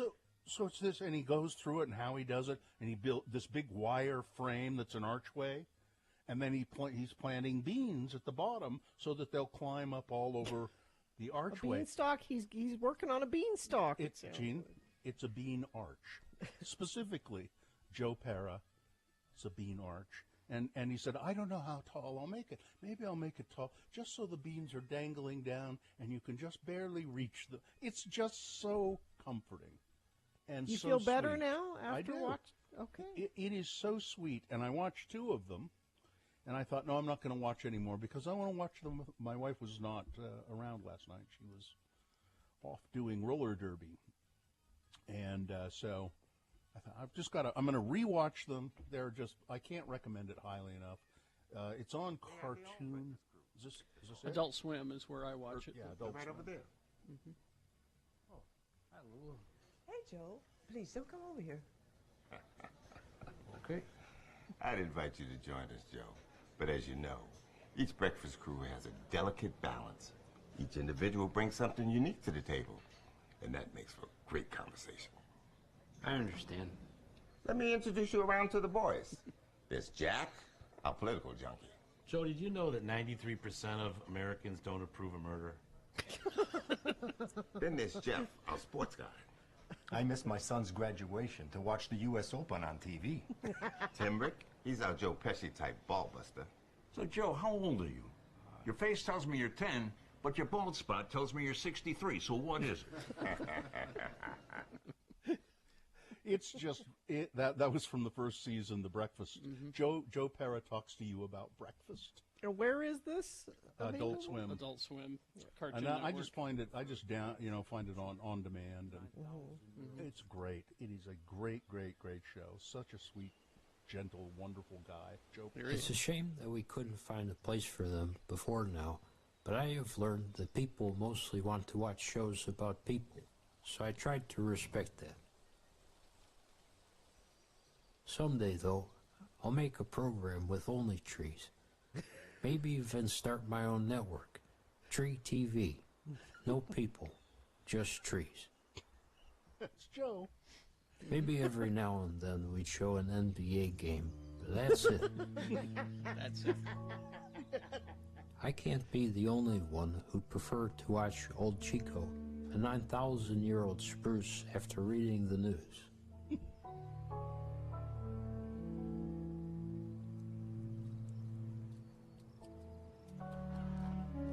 The downside is that my network won't provide much opportunity for human actors. But as we reassess what is essential, I wonder if actors are. Well, there are definitely two. Ed Harris and Elizabeth Hurley. Last week, I watched Austin Powers for the first time in 10 years, and it holds up very well. A complete send-up of spy films, and one of the things that makes me laugh most. And Elizabeth Hurley is the perfect straight man to Austin Powers. She's one of the few people who can rein him in, and that is no small feat.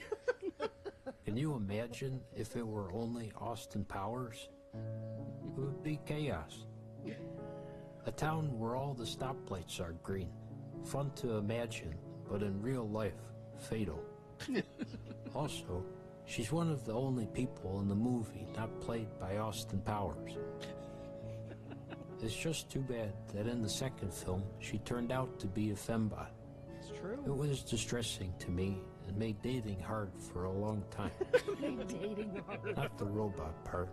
Just imagine falling for someone who then tried to kill you. You know. But instead of going down that path, It's, why don't I give you some... He has a girlfriend in this second season now. He's a school teacher, a middle school teacher, choir and band. I think is what he teaches, the choir. So And- is this like voiceover, just scenery, No. or do you see No. him Well, talk? He's this just- is, Oh no. Oh. This one is. This is an Adult Swim special called Relaxing Old Footage with Joe Pera. Yeah, that's And it's just stock footage of forests Yeah. and things like that with him talking. He is a stand-up. That is a character. I hate to break it to you, Bill. Yeah. No, and I've seen him do some stand-up, and he does his stand-up as that same character. He does the character. But he has all of these wonderful non-actor actors in Joe Pera Talks with You, like those people in the Every year Breakfast on Club. Valentine's Day, a lot of people will wear red to be festive, but I instead wear black out of respect for all the ladies' hearts I've broken with this smile. This is stand-up. Anyway. And you'll love it. He's just it's slow and soothing and really funny. Yep.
Because on this day, as Todd's memory serves, this was the fourth day, 30 years ago, of the sign-on of X96.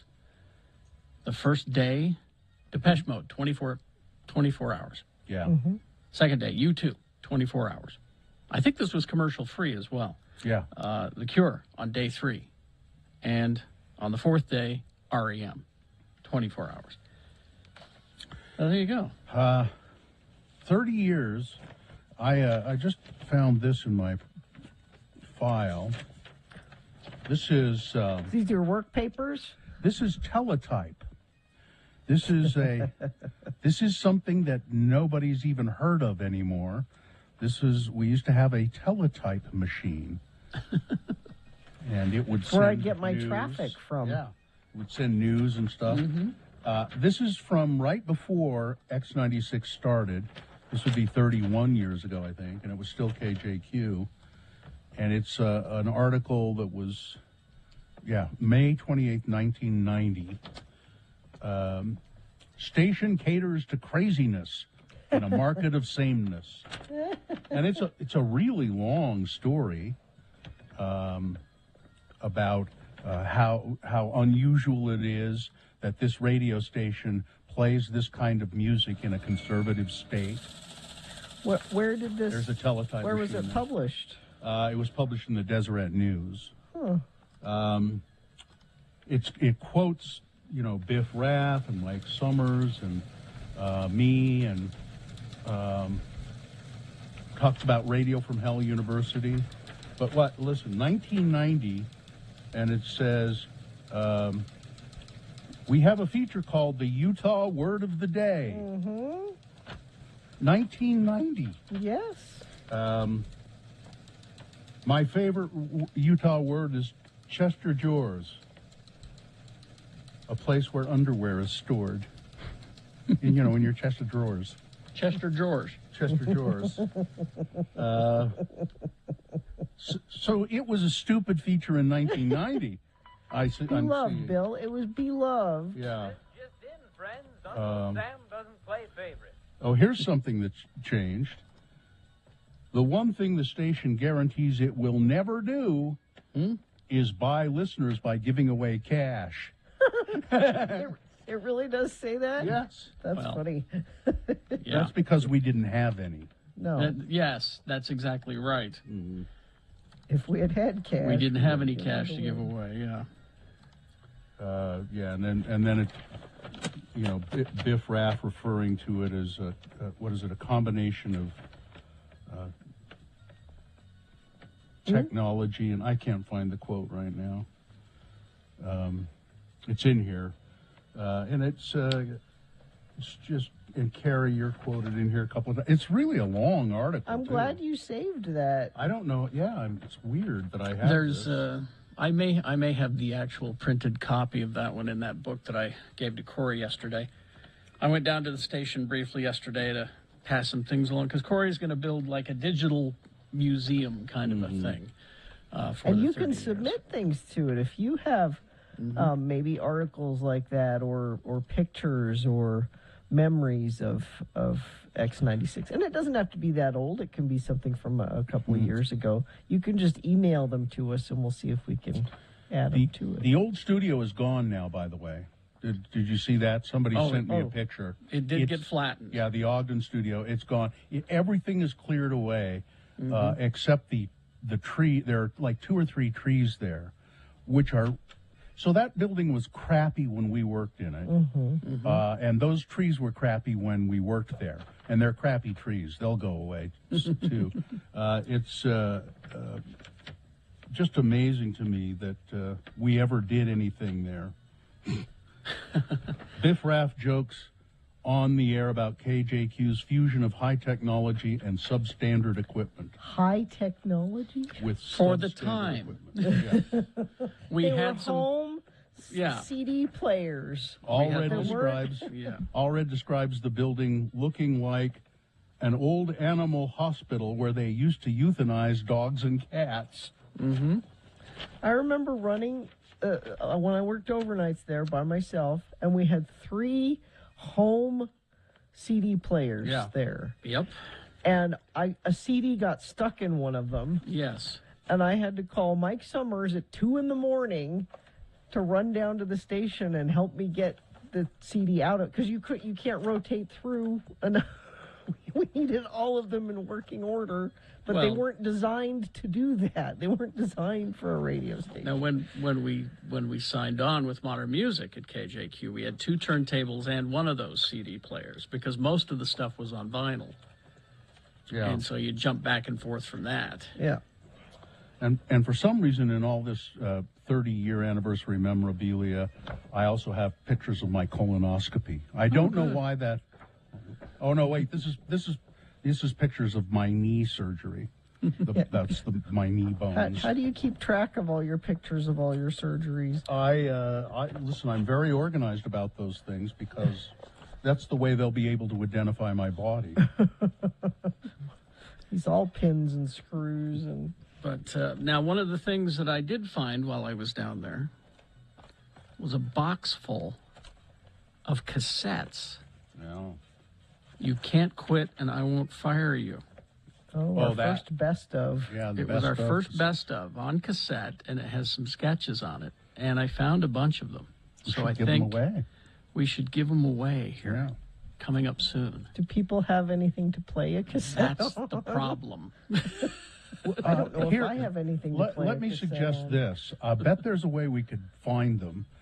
We give them away with cheap cassette players. I bet you could buy. I bet you can buy. I bet you can buy crappy cassette players somewhere online for $10. You know, it wouldn't be a big investment. You know, buy 20 of them or something. Sharper Image has one for $80. Wow. Sharper Image. No, there's got to be someplace even cheaper than that. What if? I bet if we went to pawn shops. Do you think they'd have them? I think there's got to be a place that still has new ones that you can get. No, it says as of 2020, few companies still manufacture cassette decks, and they're in small quantities and for niche market use. The new ones are the expensive ones. Nobody's making cheap cassette players anymore. I bet they have them in China. Like I said, I'll bet if we went to pawn shops throughout the town, there'd be, we got a bunch of those. Nobody wants them. Well, yeah. Maybe they have a bunch of them somewhere. Here's one. Target has one for $28. I think that's more than the cheapest one I can find. Yeah, I think that's more than the company wants to spend. Yeah. Jeannie, here on Amazon, here's one for $15 that you can buy in bulk. That's the cheapest one. It's pink. It's a Byron Statics portable cassette player and recorder with FM AM stereo radio. Wow, it's got everything. Yeah. $15.96. I could have it here tomorrow. Well, I don't know I'll if leave I could that have up 20 to you. of them. But all right. Well, let's take a break. We'll be back with your boner fight. Stand by for that, and we'll have that for you coming up. PuraVita.com is the website. Get your mask on there, Gina. Oh, okay. Sorry. PuraVita.com. Use the promo code X96 for 20% off of your order. Stay safe. Protect those around you. Buy locally made Pura Vita face masks. Now, Bill was just going through the internet looking for cassette players. A lot of people, including me, did the same, looking for KN95 and K95 masks. Well, according to the CDC, about 60% of those, they're counterfeit. They didn't work as they're supposed to. So you can make sure that you get the proper mask, the real KN95. You buy American-made Pura Vita surgical masks made here in Utah, down in Linden in Utah County. And what's great about them, and you guys know this because you've got them on now, these soft ear loops, comfortable. Yep. So if you're in retail or someplace where you have to wear these all day long, it's not going to hurt your ears at the end of the day. And I forget I'm wearing it. You can fit them real well with the wire here over the nose. Yeah, too. you got the wire nice and tight. Seals it up. So go to puravita.com. That's puravita.com. Use the discount code X96, and you'll get 20% off any order at Pura Vita. I've neglected my fatherly duties all day today. I try to help with the homework. Now, my lovely wife here does it most of the time. I try to do 2 days a week. Thursday's your day. And Thursday's usually my And day. here you are at work. And here it is Thursday. Now, part of what we have to do for reading, for homework, is read for 20 minutes. So you guys all ready for 20 minutes of, Charlie and the Chocolate Factory? We could do 5 minutes. How about that? He's on chapter 4. He's on chapter 4? But he was concerned that maybe we should start at chapter 1 so that everybody would... I'd be lost if you started in the middle. Oh, come on. We all know. Augustus Gloop, man. We all know. We haven't gotten to Augustus Gloop yet. Oh, where have you gotten So what are to? we going to do? We going to start with chapter 1? Well, we'll start with chapter 4. Start with chapter 4. Don't worry about us. We'll catch up. We'll catch up. If we have any questions, we'll stop Dad. And okay. Yeah, All right. Gina might need a little bit of explanation. Yeah, I'd probably do that. Right? I've never read it. Gina's kind of slow. Yeah. Okay. All right. So go ahead, little Bill. It's so hard to call him that because that's Why? really- That's his name. Yeah. Go ahead. Start. You can start right now. Go ahead. Okay. The next evening, Grandpa Joe went on with his story. You see, Charlie, he said, not so very long ago, there used to be thousands of people working in Mr. Willy Wonka's factory. And one day, all of a sudden, Mr. Wonka had to ask every single one of them to leave, to go home and to never come back. Wow. But why? Asked Charlie. Because of spies. Because of outsourcing. Spies. Oh. Spies. Spies? Yes, all the other chocolate makers, you see, had been grown jealous of the wonderful candies that Mr. Wonka was making. They started sending spies in to steal the secret recipes. Bastards. You editorialize? Swearing! Oh, God. No swearing, Dad. I'm sorry. I apologize. People want to hear you read, I think. What? They want to hear you read. Yeah, I was going to say, Bill, when Festus and I read, he reads a little, and then I read a little. Yeah. And... All right. You want me to read a little bit of this? Go ahead, read a little bit, sure. Then something astonishing happened. One day, early in the morning, thin columns of white smoke were seen to be coming out of the tops of the tall chimneys of the factory.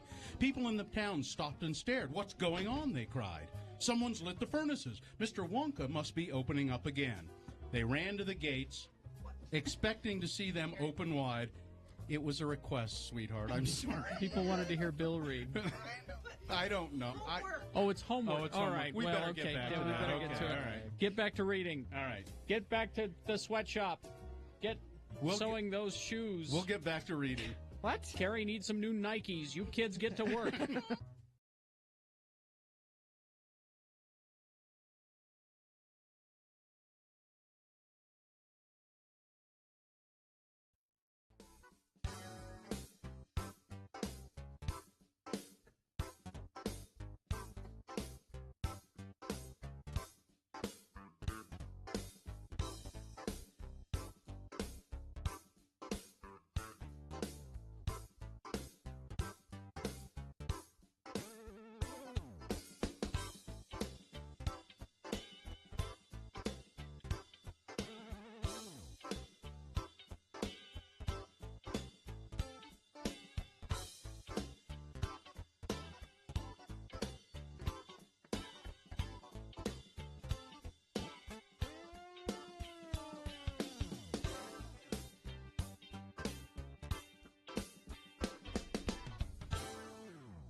Okay, it's 9:21, and we do have Boner Fight coming up here in about 6 or 7 minutes. So do you have anything left over? Yeah, I was going to tell you about Bryan Cranston. I have a leftover sponsor if I could do that. Okay. Locally owned Young Automotive Group has over 8 different brands across 6 automotive and powersport dealerships. Check out the variety online at youngautomotivegroup.com. Think Young, think Ogden. I was kind of caught by this headline about Bryan Cranston. People know who he is, right? Breaking Bad. Breaking Bad, and he did a one-man show about Lyndon Johnson. Nobody knows him from that. Malcolm in the Middle. No, nobody doesn't know Breaking Bad and goes, "Oh, that one-man show about Lyndon Johnson." That Bryan Cranston. If you're into Bryan Cranston, you would know that. He has acknowledged his white privilege. Bryan Cranston, living through the pandemic and the calls for racial justice in the last couple of years, he says has been more than eye-opening. It's been life-changing. The former star of the one-man show about Lyndon Johnson. That's not what it says. No, it says the former Breaking Bad star was so affected that he ditched his plan to direct a Los Angeles production of the award-winning play The Foreigner, which is a comedy about a man who prevents the Ku Klux Klan from taking over a fishing lodge. He said suddenly the subject just wasn't funny anymore. It is a privileged viewpoint to be able to look at the Ku Klux Klan and laugh at them and belittle them for their broken and hateful ideology, he said in an LA Times interview.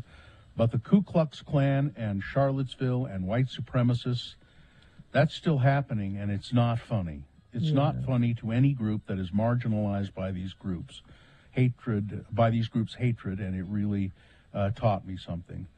Cranston wondered how he had missed something that had always been there, and I realized, oh my God, if there's one, here's two, and if there's two, there are 20 blind spots that I have. What else am I blind to? He said. If we're taking up space with a very palatable play from the 1980s where rich old white people can laugh at white supremacists and say, shame on you, and have a good night in the theater, things need to change. I need to change. So instead of the other project, Cranston decided he would go on stage as Lyndon Johnson. No. He would appear on stage in Power of Sale, which begins production this month in L.A., which is about a Harvard University professor who invites a white nationalist to speak at his symposium, prompting questions about free speech and backlash. One of his colleagues explains his belief that if the tolerant are allowed to express their hateful views, if the intolerant are allowed to express their hateful views, those people will take over. There needs to be barriers. There needs to be guardrails, Cranston said. If somebody wants to say the Holocaust was a hoax, which is against history, to give a person space to amplify that speech is not tolerance, it's abusive, he said. Sounds to me like Mr. Cranston's really woke now. No, I can't watch Breaking Bad. He's woke. That's what Why woke. is woke about? Woke means you didn't know and now you know. It means why, he did why all is those that things. Bad? He went through all of that and thought about it. Why is it bad? And that's why if anybody says to you, uses the woke in that way, ask them, do you know what that means? Well, Could you tell me? It to me, I'm just going to say thank you. Or say yes. Thanks. Would you define that for me? What is that? What does it mean to be woke? And then they'll try to tell you without sounding racist. And Britney Spears revealed on Wednesday that she was invited to join Congress members Charlie Crist and Eric Swalwell in a meeting to discuss her experience in her 13-year conservatorship. She posted an official letter dated December 1st, 2021. I don't know, from the Congress of the United States. Oh, I guess, that's not that long ago, just in December. From the Congress of the United States to Instagram, congratulating her on the termination of her conservatorship in November. We want to personally invite you and your counsel to meet with us in Congress at a mutually convenient time to describe in your own words how you achieved justice. There's no doubt that your story will empower countless others outside of the millions that are already inspired by you and your art. So, are there countless others who are in conservatorships? And, it seems a little extreme. Countless probably isn't the right word there. Countless others. I imagine you countless could count means them. I don't. There's not a number this high. How about several? Please know that you have absolutely no obligation to do anything more but fight for yourself. But if you're willing, we would appreciate learning about the emotional and financial turmoil you faced within the conservatorship system. In the caption, Spears says she was flattered about receiving the letter, but she said at the time I wasn't really ready to do it, but I could do it now, she said. So maybe, I don't know, that's something for Congress to look at. And she would certainly have firsthand knowledge of it. Mm-hmm. Here in Utah, the current legislative session continues on Capitol Hill. Some of the items currently making headlines among state lawmakers: a 911 business ban. A bill has been introduced that bans the use of 911 in any business name.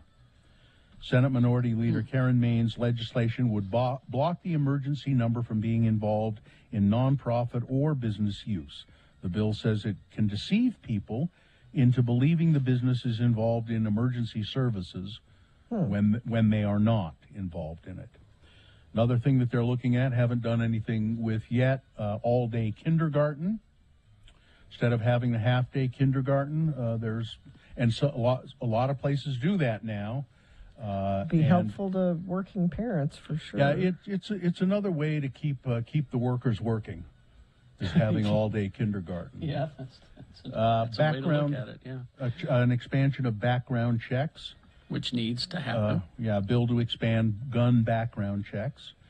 Health worker certification. House committee unanimously approved a bill to certify community health workers. Luz Escamilla's bill was designed to facilitate access to health care in underserved communities. Wild game meat donations.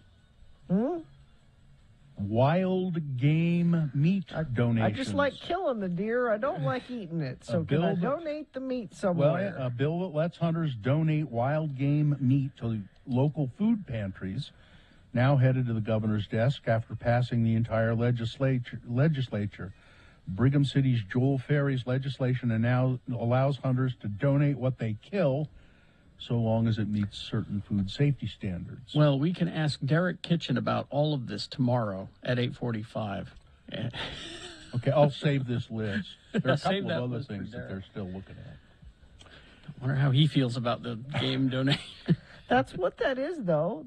I like killing stuff, but I don't like eating it. Yeah. I don't Derek's want it to go a big to hunter, waste. you know. Derek is a big hunter. Oh, I he's think.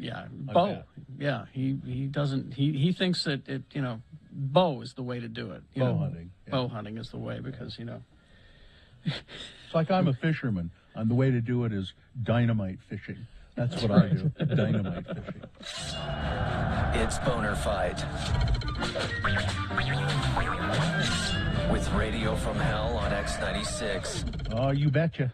The winner from round one, here it is. Will there ever come a day we won't have these hideous events? There were two stories of racist behavior. One right here in Utah, in Salem, racist taunting during a high school basketball game. And then the other one was two kids fighting at a mall, a white and a black kid. When the cops broke it up, the black kid was treated abominably, and he was treated the way the white kid should have been treated the same way. Yeah. Or the black kid should have been treated the same way as the white kid. The cop should have sat both of them on the couch and said, "Okay, what's going on here? What are you doing?" But no, they set the white kid on the couch, and then they knocked the black kid down on the ground and handcuffed him. And then that goes up again. Those two stories are the same boner candidate. And then it goes up against this one. It's Rand Paul. Maybe you get treated like a piece of crap because maybe you are a piece of crap. He says he's tired of being treated like a piece of crap on airlines, making him wear masks and while he's eating his peanuts. Boner candidate number two. He never would have made it through World War II. All right, there you go. You've got to decide of these two candidates. Which one is the worst? Which one should be boner of the day, 1 or 2? Remember your candidate number, the one that you think should win. Put that single digit in the message of a text. Text it to 33986. Or you can call the producer's booth, use your voice, 877-602-9696. Or go online, x96.com, look for the box that says Boner Fight February 17, 2022, and vote there. Click and vote. If you don't see that box, refresh your internet browser, and it'll load and appear. All right, there you go. You have until the end of these messages. This is Boner of the Day.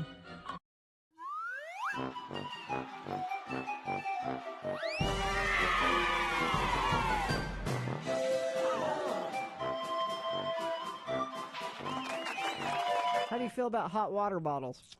No, I don't have a lot of experience with those. Although it seems to my grandmother always had one hanging on the back of the bathroom door with a hose on it. That wasn't a hot Oh, it wasn't? It wasn't? Well, what was it? Oh. It was Really? red rubber. Yeah, that wasn't a hot With water. a hose Really? on it? No. Wait a minute, she just left that out? What was that for? You really don't know? I just want you to tell me. I might know, but It's something that's not recommended anymore that women do. Oh. Don't, Well, I think that's what that was. I think that it was not a hot water I bottle. think it was also used for enemas. They used them for enemas, I think, as well. Sure. But it was the same thing, right? There was the hot water. You could take the hose off. I don't think you should I think use was the it for same- all of those things. Well, I think it was the same deal. You could take the hose off, and there was a stopper. I think. This really disturbs me because I thought it was just a hot water bottle. It was like at my aunt's house. Nope. And I saw that. She just left that Yeah. out? Yeah, they always used to be hanging on the back, right? I mean, she knew that we were coming to visit. Yeah. So they can dry them out. You Yeah. got to hang them What are you up. just leaving like, that out for? They were always on a hook on the back of the People bathroom are coming door. to visit you. It was the custom Of of the the time. Back in the day, that's what they did. Don't do. But I think they also used them as hot water I hope bottles. not. I'm going to look it up. I'll look it If your up. grandma ever handed you a hot water bottle, I hope it was something Hey, different. even if it was an enema bag, all right? Why did she leave that out? She knew that we were coming to visit. You put stuff away when you Well, know where do you people gonna- are coming to visit. Put that in the enema bag drawer. I mean, And I they mean, used I it- know we're family, but and they used come it for on. flushing other things out as well. Yes. They used it for douching. Why would my aunt just leave that out? Terry, don't douche. She's a horrible person. No, everybody did. I remember my grandma having it hanging on. Grandma Fern had it on the back of her. Douche. I mean, I didn't like her anyway, but now I really don't like her. But see, it didn't do you any damage because you didn't know. It's doing it now. The memory. It's making me think about. Are you scarred now? No, her thought process. Family's coming to visit. I'm just going to leave this out. I don't care. Well, maybe somebody in the family needs an enema or a douche or a hot water bottle. It's handy.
Okay, 9:36.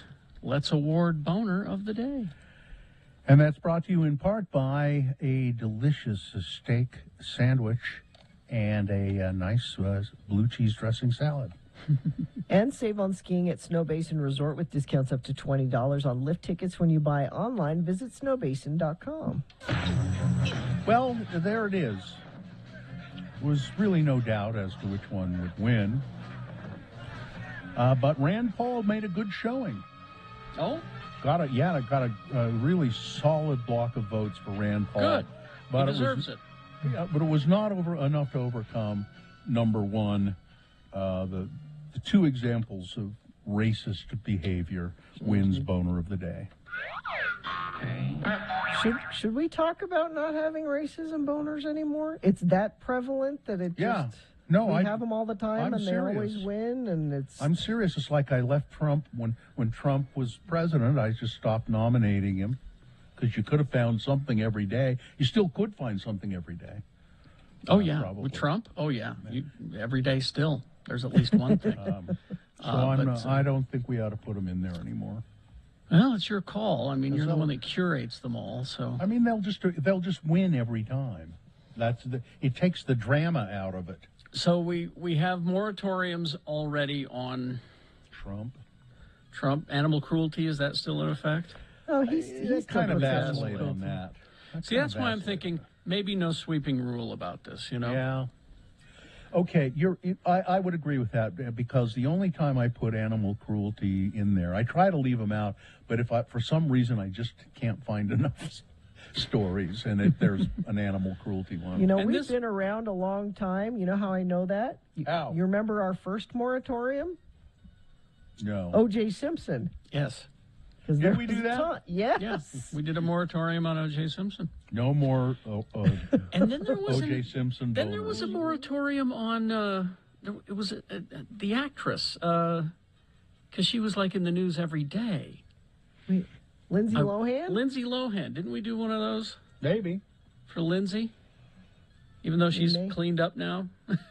Well, she was in a Super Bowl commercial. So. You saw that, yeah. Mm-hmm. I don't remember. What was it for? 24-hour fitness. Oh, is that it? Okay. Yeah. See, that was the problem. Man. Yeah, but it's disheartening. Well, I mean, the reason you do this one is because it's local. It's in Salem, Utah, my hometown, which I'm not proud of right now. Well, then quit telling everybody. I love the town, but boy, I mean, it's always been kind of weird that way, but it's just like multiplied now, you know? You have any reason to ever go back there? My brother still lives there. Is that reason enough? Yeah, I mean, come to the big city if you want. He's more than welcome to come on up. We'll cook, you know. There you go.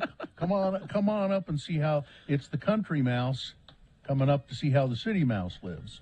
Now, my brother lives in Salem, and his kids live all around in like Spanish Fork and in the areas, and so. Brian, is that right? Is it Brian? Isn't that my brother? Yeah. Kevin. Oh, Kevin. How long have you worked together? Well, I've met Kevin once. Yeah. I've met Kevin one time. Don't press me to name any of Bill's siblings, because I can't. Yeah, I can barely name any of yours, Gina. I mean, you can't name one of my siblings.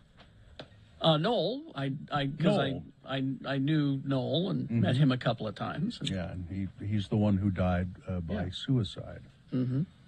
You don't know my nearest name brother? My brother has. Was it Kevin? Brian? No, it's was Brian. It Brian? No, it's Scott. Did we do a moratorium on Gail Ruzicka? Oh, maybe. Maybe. And Chris Butters? Maybe. Yeah, so it's happened. So, yeah.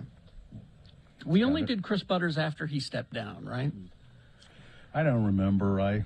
We've been doing this a long time. I mean, really.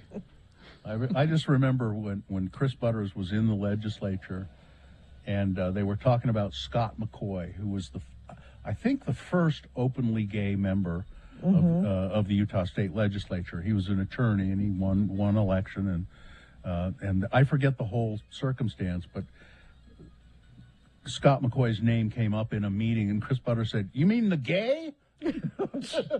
That's right. That's right. I remember that now. You mean the gay? Oh, I've talked to him. He's a nice guy, but you mean the gay? Yeah. He's not with us anymore, is he? No. Okay. No.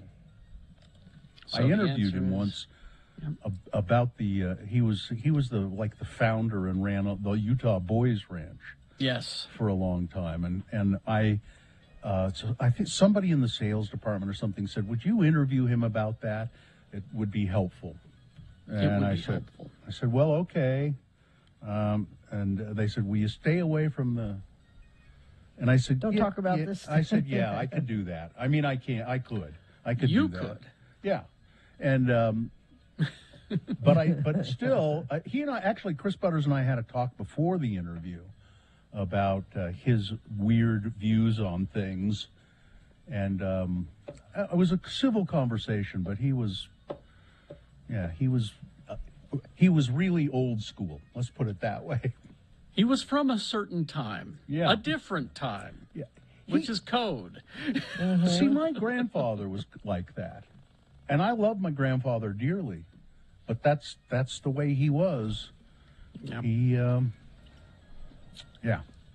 He was from a different time. A different time. Which he shouldn't have been, but he was. Code.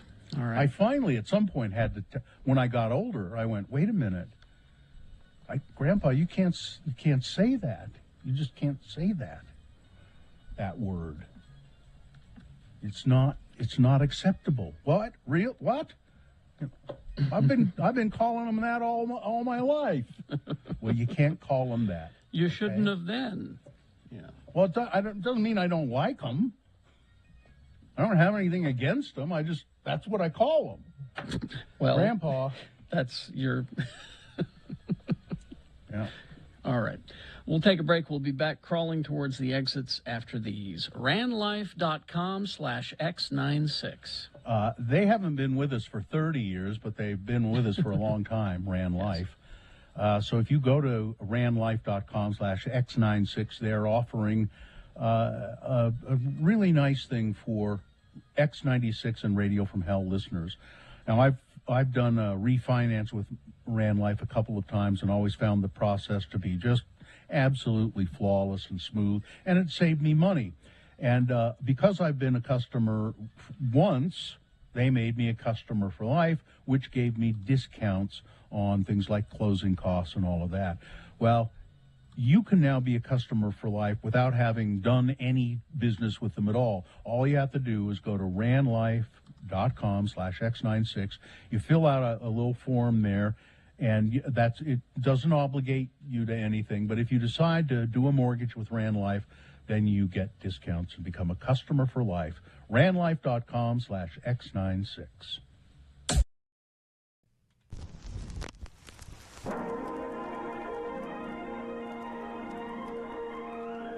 It's often said that people of Utah speak a language all their own. It's a language that's often confusing and even incomprehensible to newcomers here in the Beehive State. So, Radio from Hell presents a handy guide to help everyone understand how the natives speak. It's the Utah word of the day, and today's word is...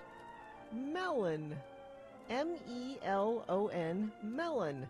Today's word was submitted by friend of the program, Allison P.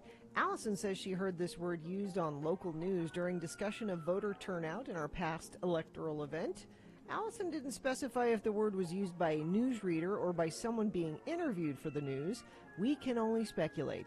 Thanks, Allison. And if you hear a Utah word, please send your example to radiofromhell@x96.com. Please put Utah word in the subject line. Again, the word is melon. Hey there, LeGrand. I got to ask you something. Okay. Do I talk funny? Huh? I mean, I recognize that I sound different than some folks that I talk to down at the Golden Hour Center. I mean, I go down there and I play cards with the old folks on Thursday. Well, I know that you do. But what makes you think that you talk funny? Do you talk different than them Golden Hours folks?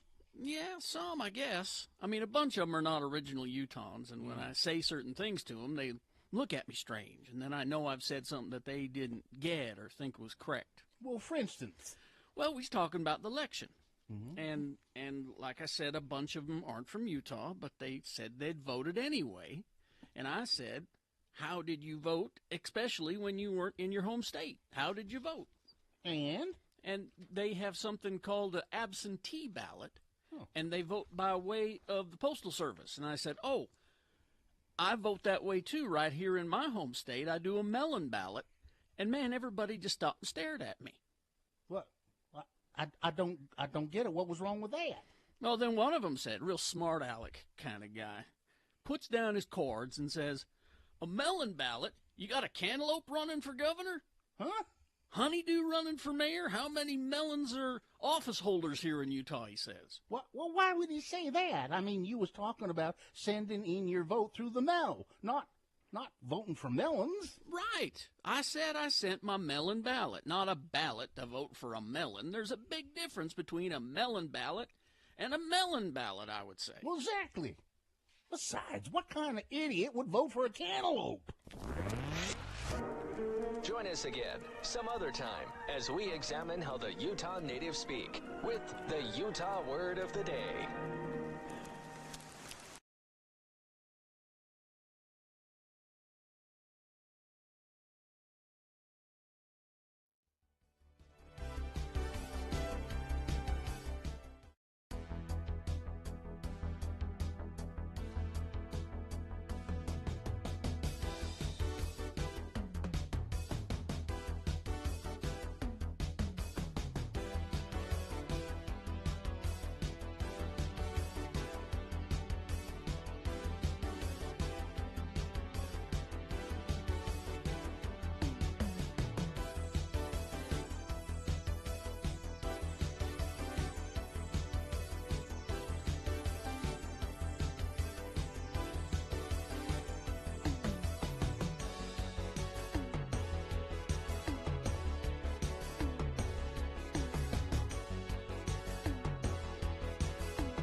Okay. Let's see. Man. Are you wiped? Well, yeah, I don't know. Talking about my grandfather all of a sudden got me really tired. Oh. It's like, oh, man. What was your grandfather's first name? Ralph. Oh, like I didn't mine. know that. Yeah, I'm named after That's my who you're grandfather. named after. His name was Ralph Hiram Wheelwright. Hiram. Yeah. My grandpas are Charles and Salvino. My dad's dad, his name was Salvino Salvatore. He's a double Sal. Did they call him Salvino Double Sal? Salvatore Here comes old Double Barberi. Sal. Just wondering why they doubled down on the Sal. My other grandfather's first name was Radcliffe. That he sounds like a rich person. That's he not a wasn't. poor person's name. And he was married to Vonda. Radcliffe and Vonda. What about you, Carrie? Clausen was my mother's. On my mother's side, Clausen. Maiden last name, right? That was his first name. Oh. And Levon on my dad's side. Clausen and Levon. Very Levon. Utah. Jeez, that's Utah. Mighty, mighty Utah. Jeez. And great grand. I have a Casimiro. Casimiro, great grandfather. I have Giuseppe. My great-grandparents were all in jail. Well, the fathers were. All right, then, Gina. Hmm? Speaking of names. Yes. Kevin Bacon trivia left over. Oh, okay. Kevin Bacon has played characters with the same first name 7 times. Really? What is that name? These are all very common names. So, Leonardo, B. Donatello, C. Jack, or D. Raphael. Very common names. It's Donatello, isn't it? Isn't it Careful Donatello? how you answer. Do people still do the 6 degrees of separation from Kevin Bacon? Not so much. Not so much, but yeah.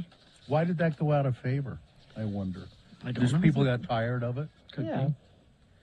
It still works, apparently.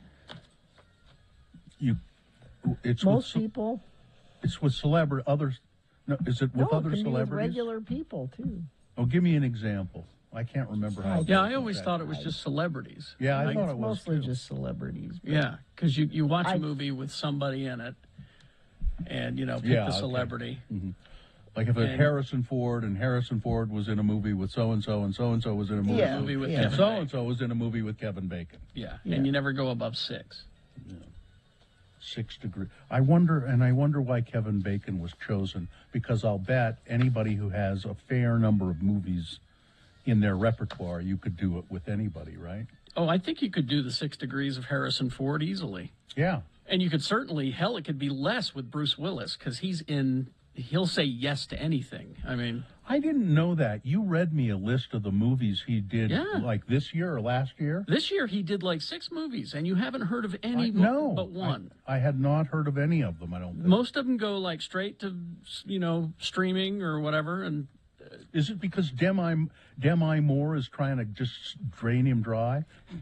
I thought that contract, their divorce was a long time ago. But Should have been. That should be up. I don't know. I don't know how that kind of thing works. But yeah, he had like 6 or 7 movies this past year, and he'll do anything. You could call him and ask him to be in a movie, and he'd say, "Here's my fee." Yeah, sure. But it's Nick Cage that gets the bum rap all the time. Exactly. I mean, he does a lot of movies, but everybody forgets about Bruce Willis because for some reason he's still kind of beloved. Well, I don't know. I kind of beloved him. Yeah. I think the movies I have gone to see him in, he's almost always been good. Well, he's just being Sometimes Bruce Willis. Sometimes he's just phoning it in. Yeah. Sometimes he's just... He plays the diehard character, or the diehard character that doesn't make jokes. But he does that really well. So well, sure. So that's okay. Liam Neeson's another one. He'll say yes to just about anything. That's a change. He used to be. He'd take on difficult roles, and and he can do different things. Sure. I read something about him the other day, and he said, "I take these movies because I like them. I have fun doing them." Gets me out of the house. He'd probably give the same answer that like Michael Caine did, which was, "I'm a working actor.